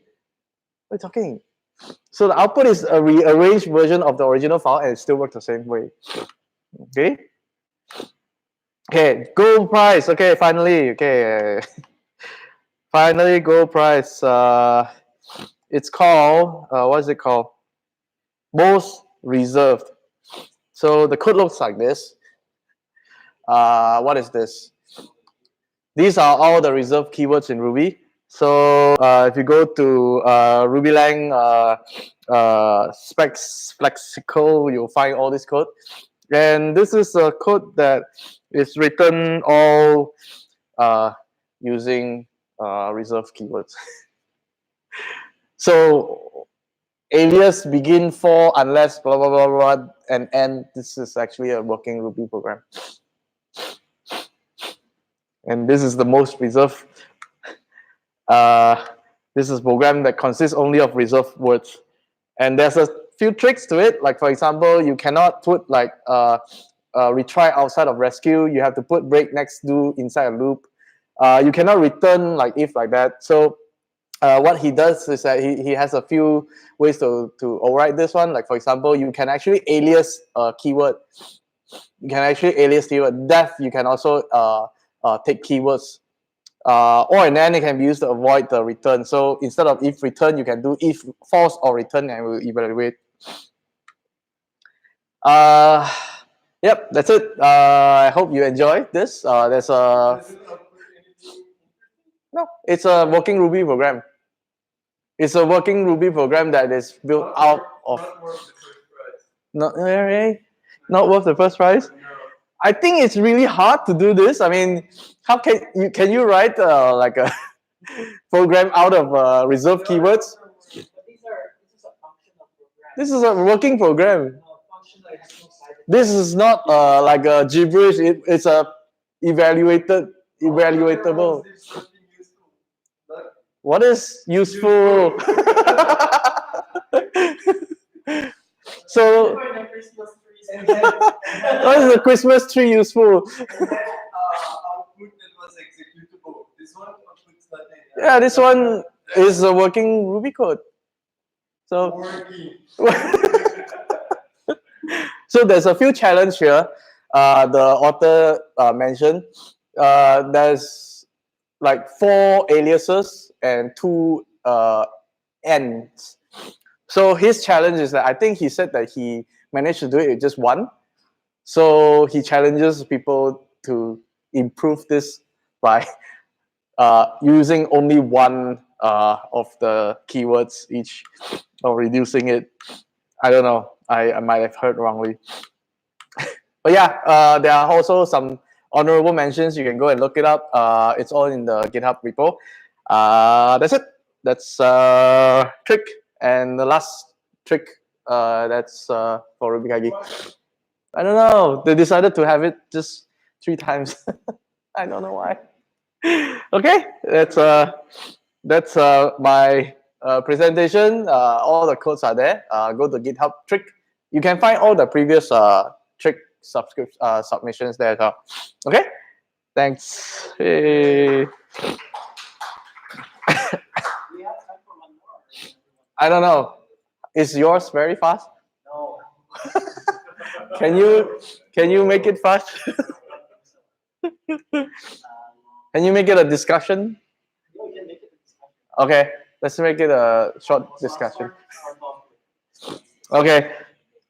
Okay, let's make a big round of applause for Tristan. He's gonna talk about taming your Ruby code. So Hopefully. Jimmy talked about trick. Sometimes we write code that can be entries to trick. And so this is like more like how to avoid accidentally making trick submissions with your code. That's not good. Yep. Is it yellow? It's yellow. It is yellow. Wait.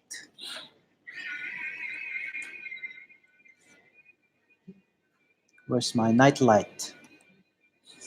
Why are you rewinding your laptop? No, it's a fan. What is that sound? It's rewinding. Yeah.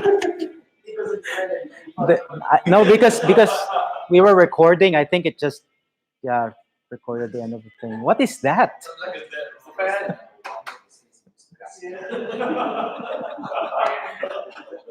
Okay, so I am Tristan. You can find me Parasquid everywhere else on the internet. And I wanted to talk about Rails control. So this is my GitHub page and everything else because I don't have slides. I didn't have time to prepare for them. So I would like to show you some of the things like that people sometimes like us would write. Like I said, might be trick entries with our controller. So this is a huge controller, for example, with lots of things there. Sorry? No, it's not about the, it's about like looking at the shape of it. Like you can see that there's a lot of things here. This is a huge thing, for example, check can share and then all of these things, right?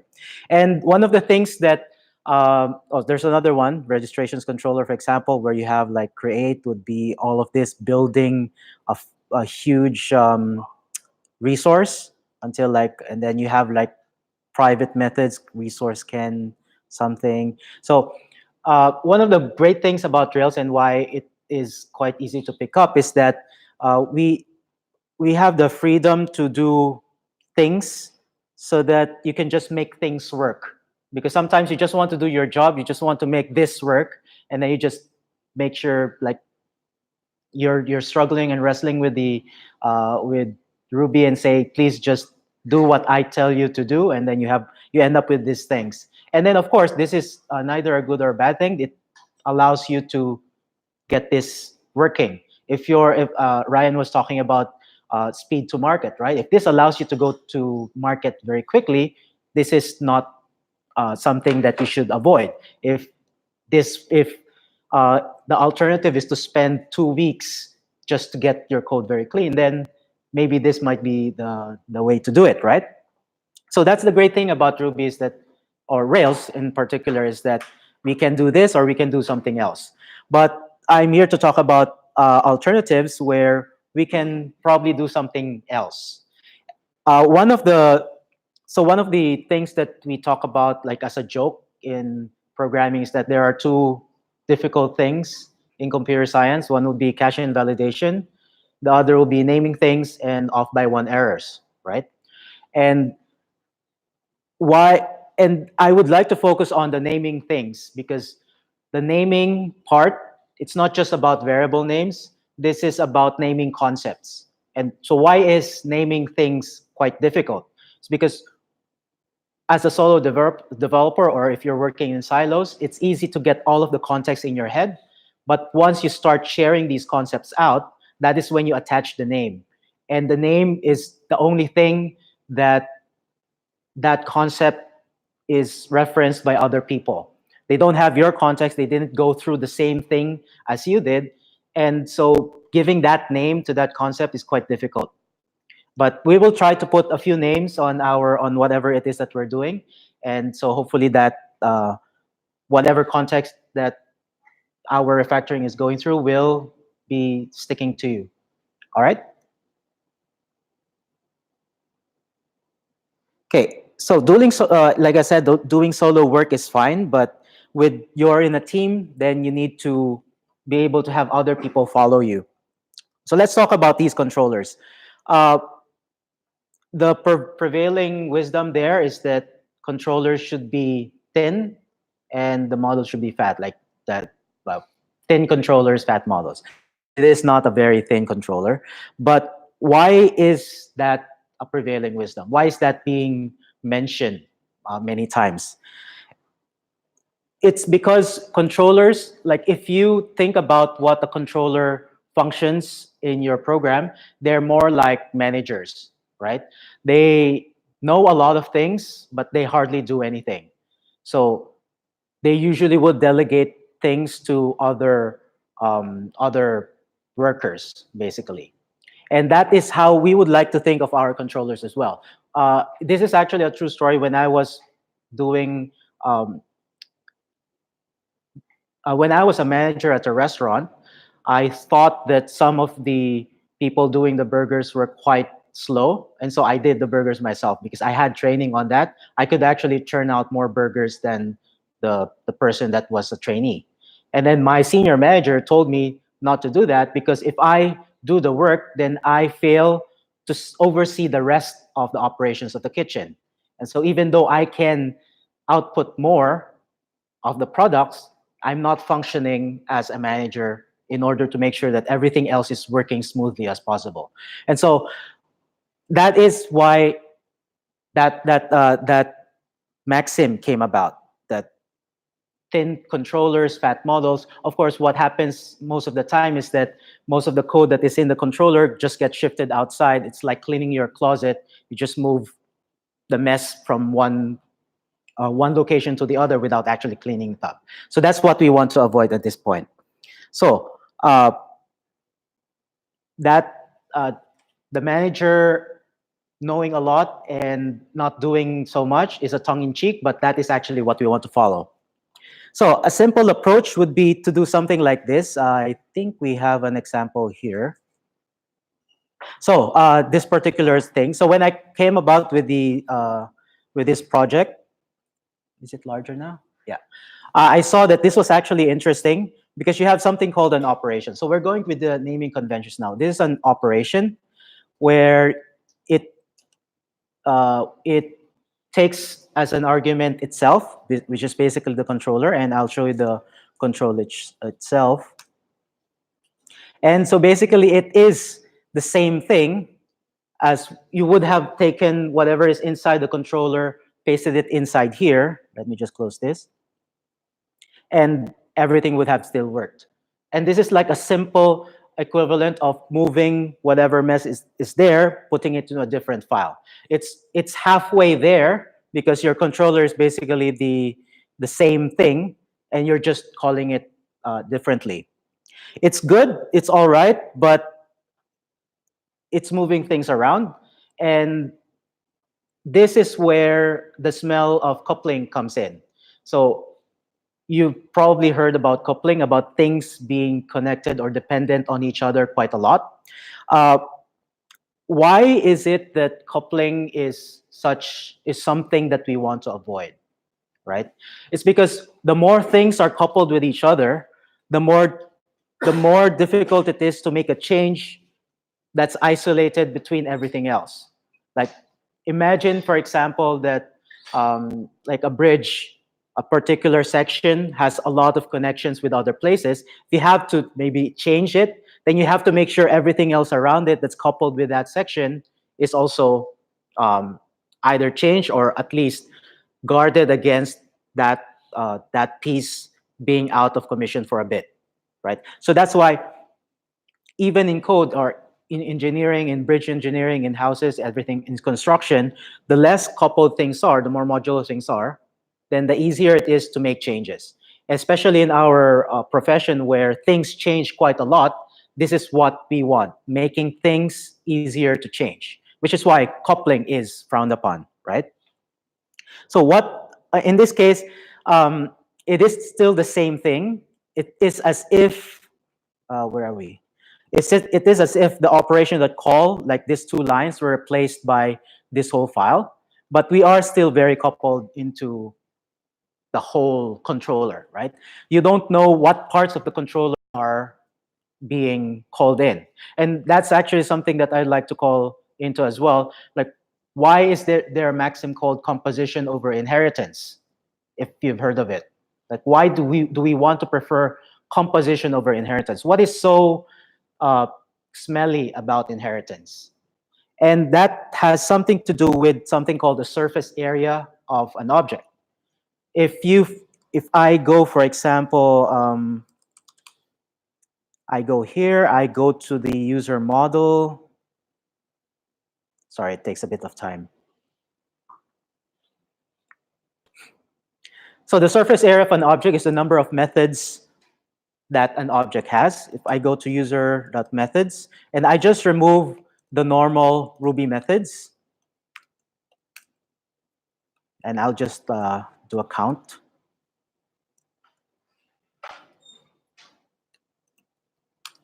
There are like 1,076 methods in this particular object. So this object has a huge surface area, and most of them are actually you'll see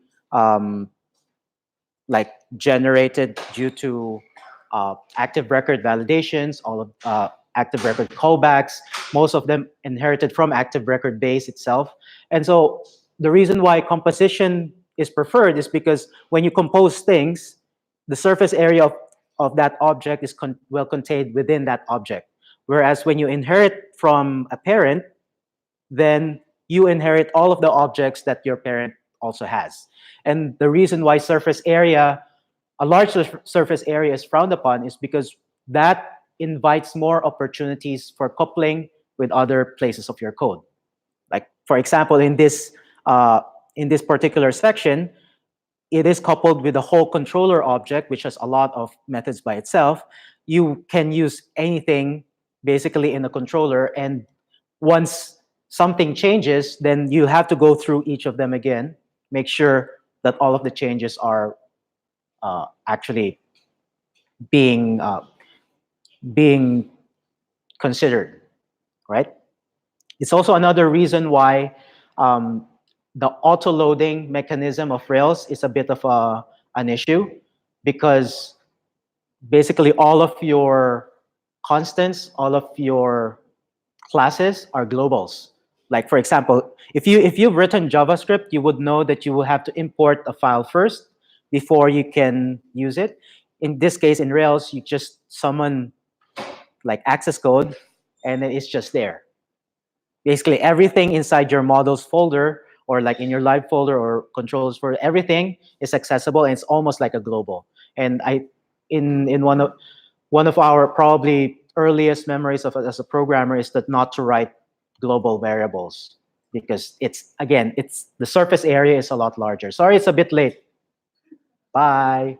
Yeah, it is the very dry talk as well. So let's go to the fun part. Like, how do we solve this thing, right? So there's a lot of things like surface area, like coupling and dependency. So how do we make sure that we don't that we guard against these things? So the first thing is that to make sure that when we pass in parameters to the things that we delegate to, they only know as much as they should know, and not much more and not much else. So one of the things, for example, on this particular section, so this is an old piece of code. This was something that we started writing. You'll see that it's the same thing. It's an operation, but now you have parameters, right? And you actually pass in not the controller itself, but parameters. This requires a token and a user. And if we show that here, you'll show that you have a token, you'll have a user, and you have all of that code. And now this particular piece called the claim class only knows about the token and the user. You'll notice what are all of these things. So this is a technique that I really like to use, which is a name parameter. It allows me to keep the Rails feel of, hey, I'm just going to create a new instance of claim with an access code and a user, and I don't need to care about it a lot.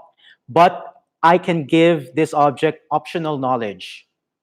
Like, what is the repo that it's supposed to be using, or like basically the database model it's supposed to be using? What are the services that it is going to be using? This is used a lot inside test files, because now I know that when I want to unit test something, I want to test just this particular piece.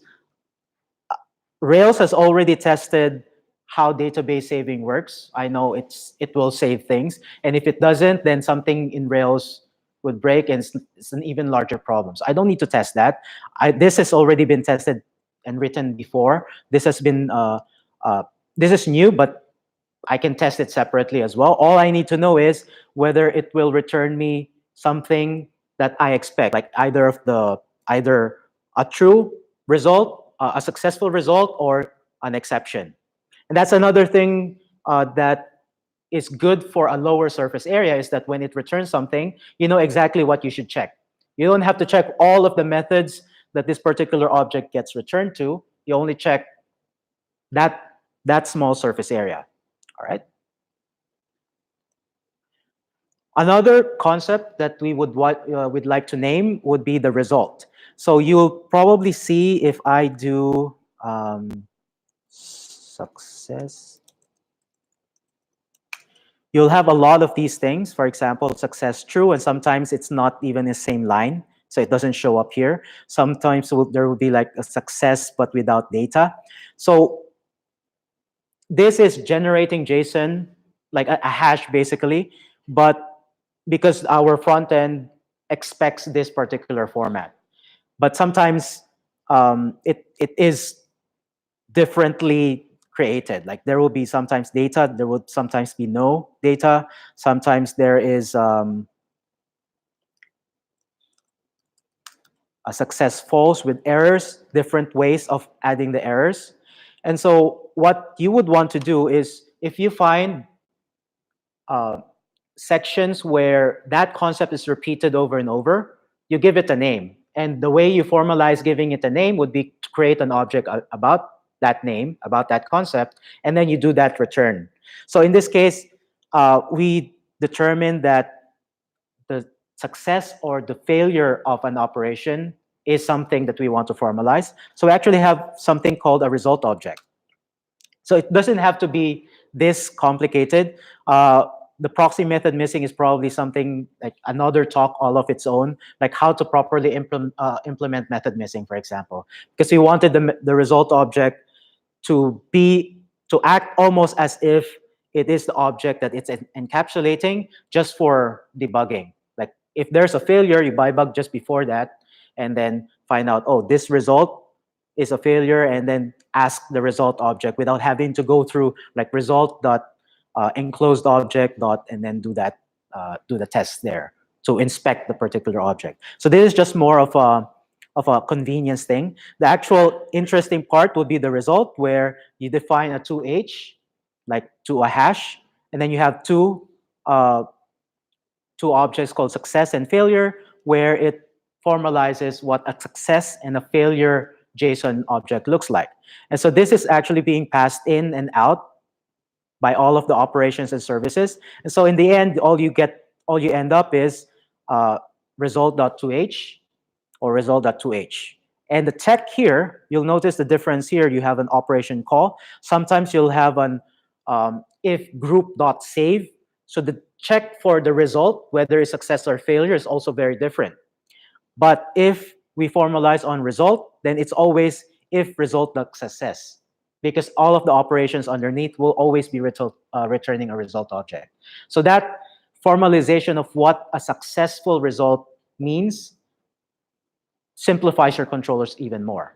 Again, it's a very tightly budgeted startup that we're working with, so we don't have the luxury of refactoring everything. So we only refactor as we go through each of them.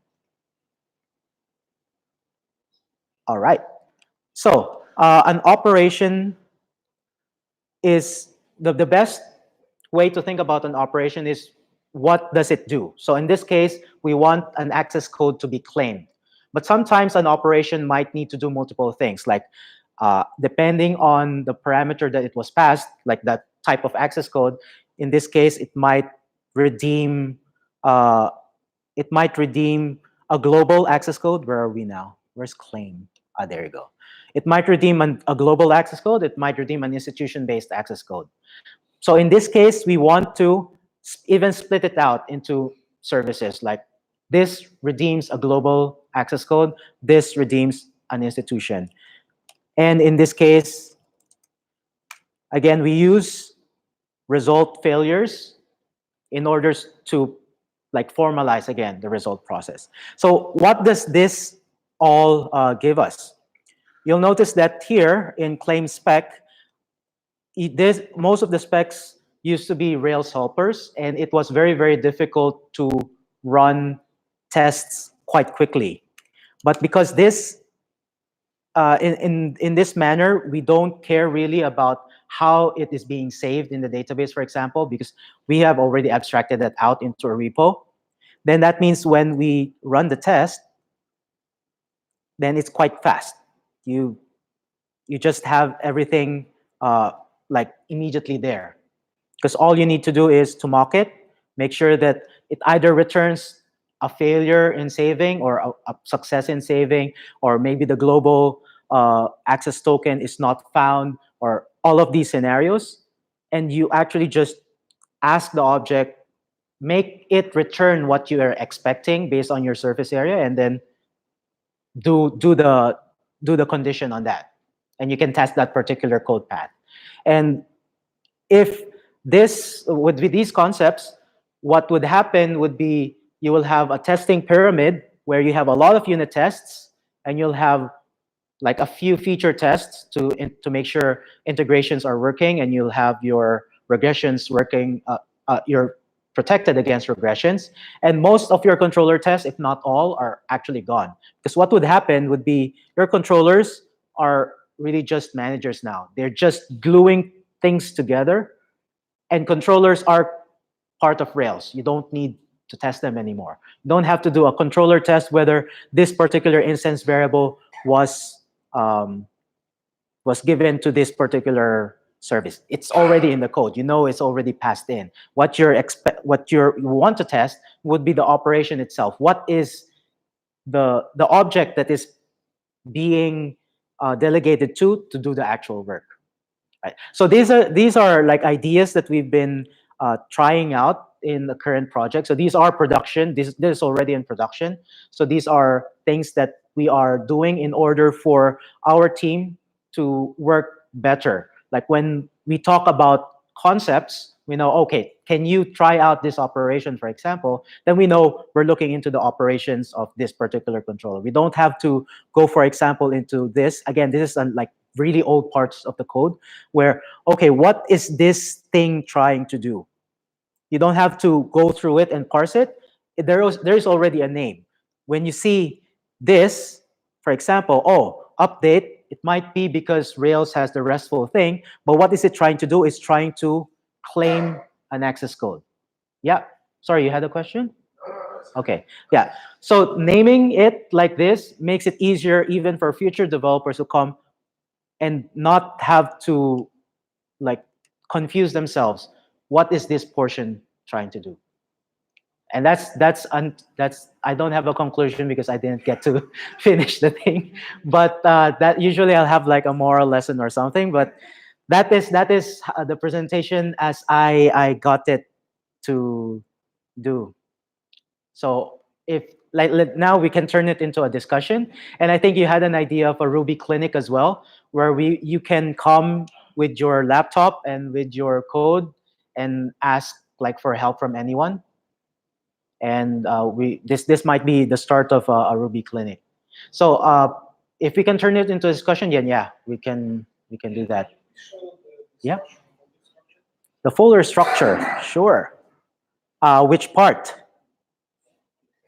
It's a huge application, and this is just the back end. There's actually a lot more front end stuff, which we're still struggling. So here's the thing about, and I think I've mentioned it to you many times, right?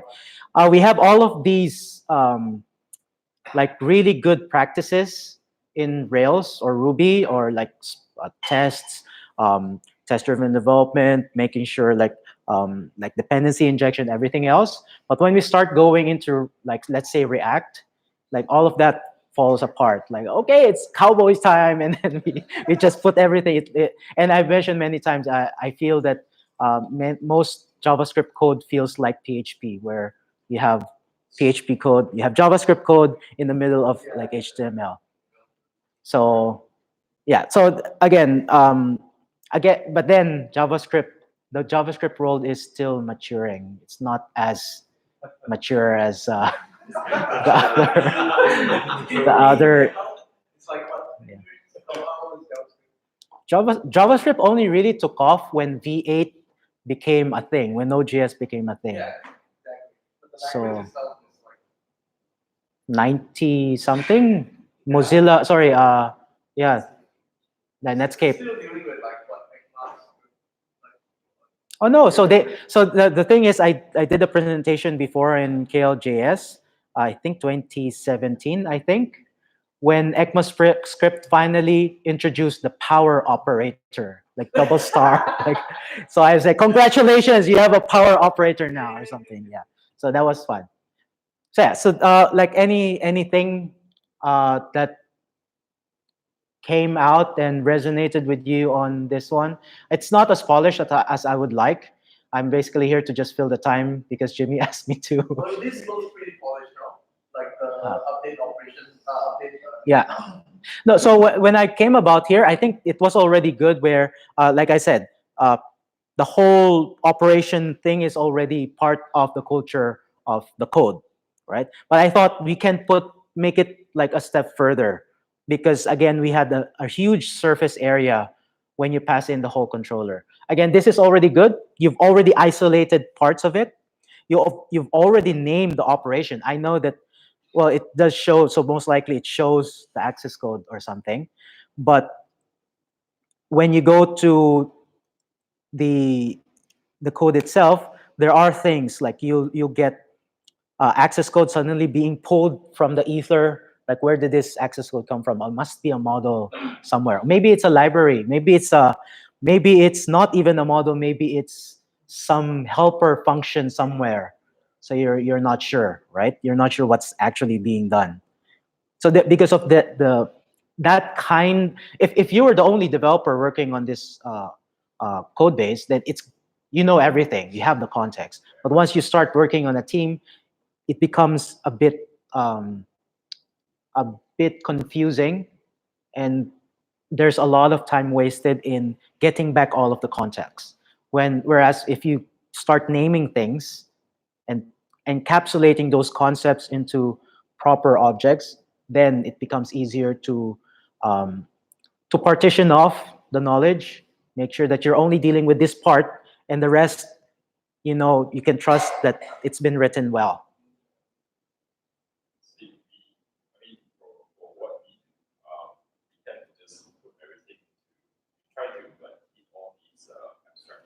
Mm-hmm.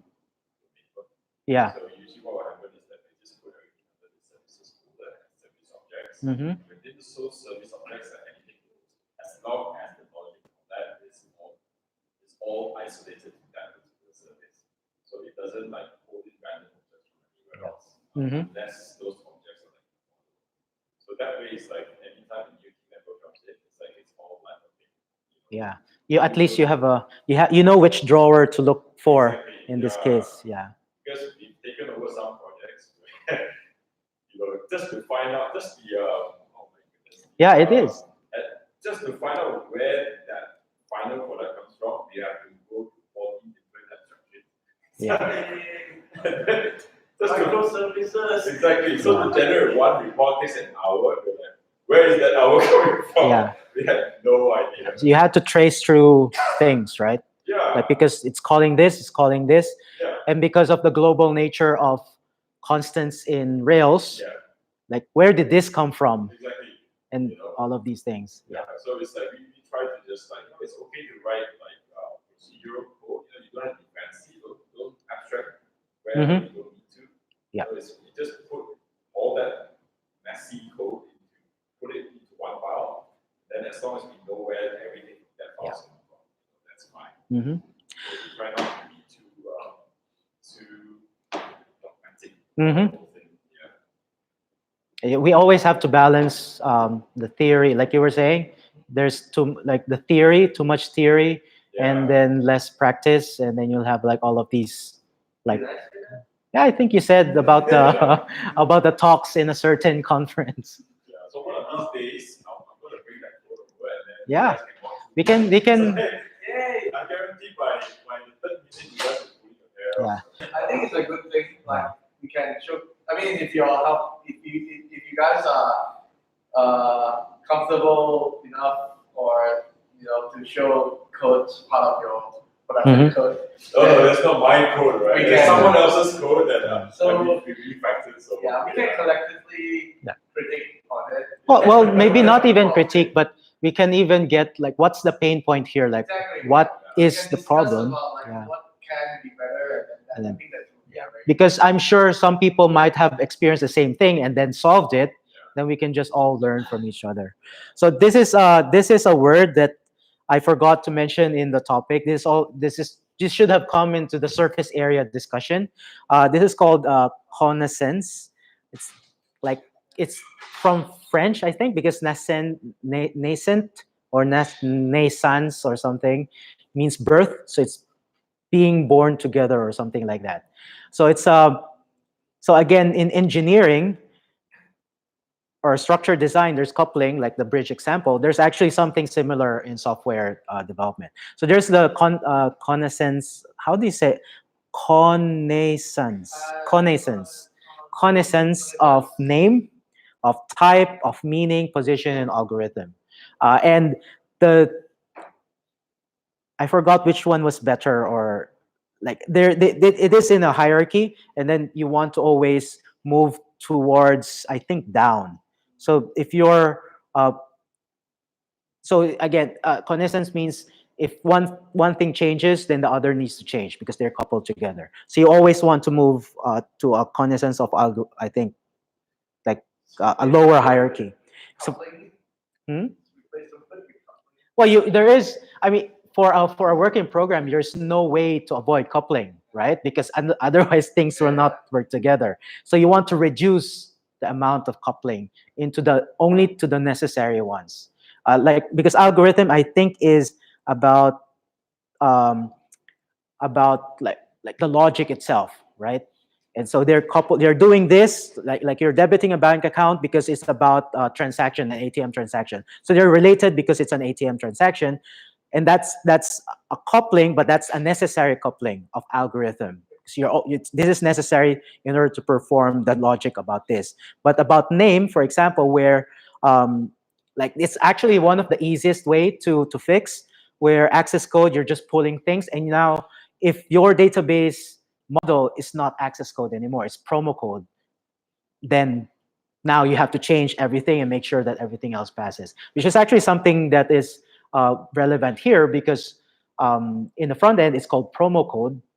And then here, it's still access code because it's so difficult to change backend code. And so like, we'll just live with the change in the name. But imagine, for example, we just inject it anyway, like access code, then we'll just, everything here is now called repo, right? It's a instance variable called repo.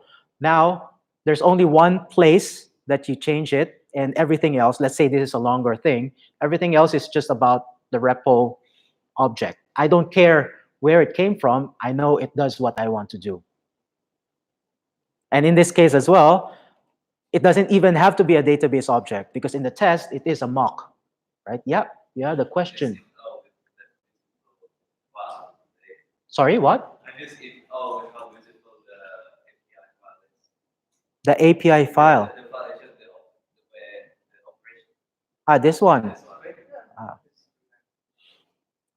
So there was this, I forgot, was it Sandy Metz, that presentation where she actually blurred things out, and you can actually see the quality of the software by the shape and the colors that you're.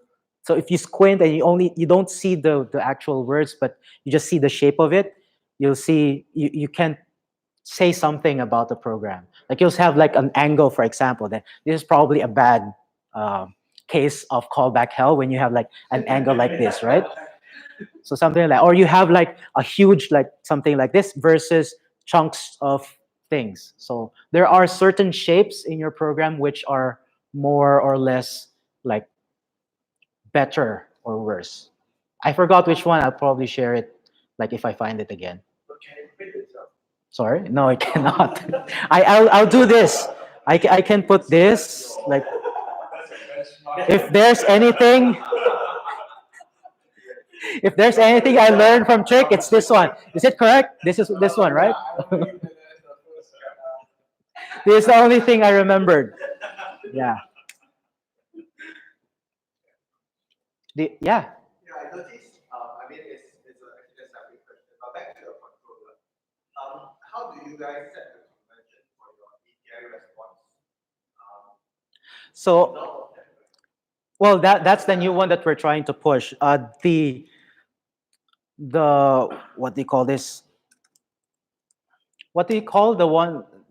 The de facto result of shape is a JSON response with success as one of the keys. And so in this case, for example, it's not even success true. It's success whatever the current user is. So it's like already different, right? The first the first thing. So the what they call this, the de facto is that is success is whether it's true or false, so that whoever is consuming it doesn't have to care about the rest of the shape. If it's false, then I can return early, right, and do something.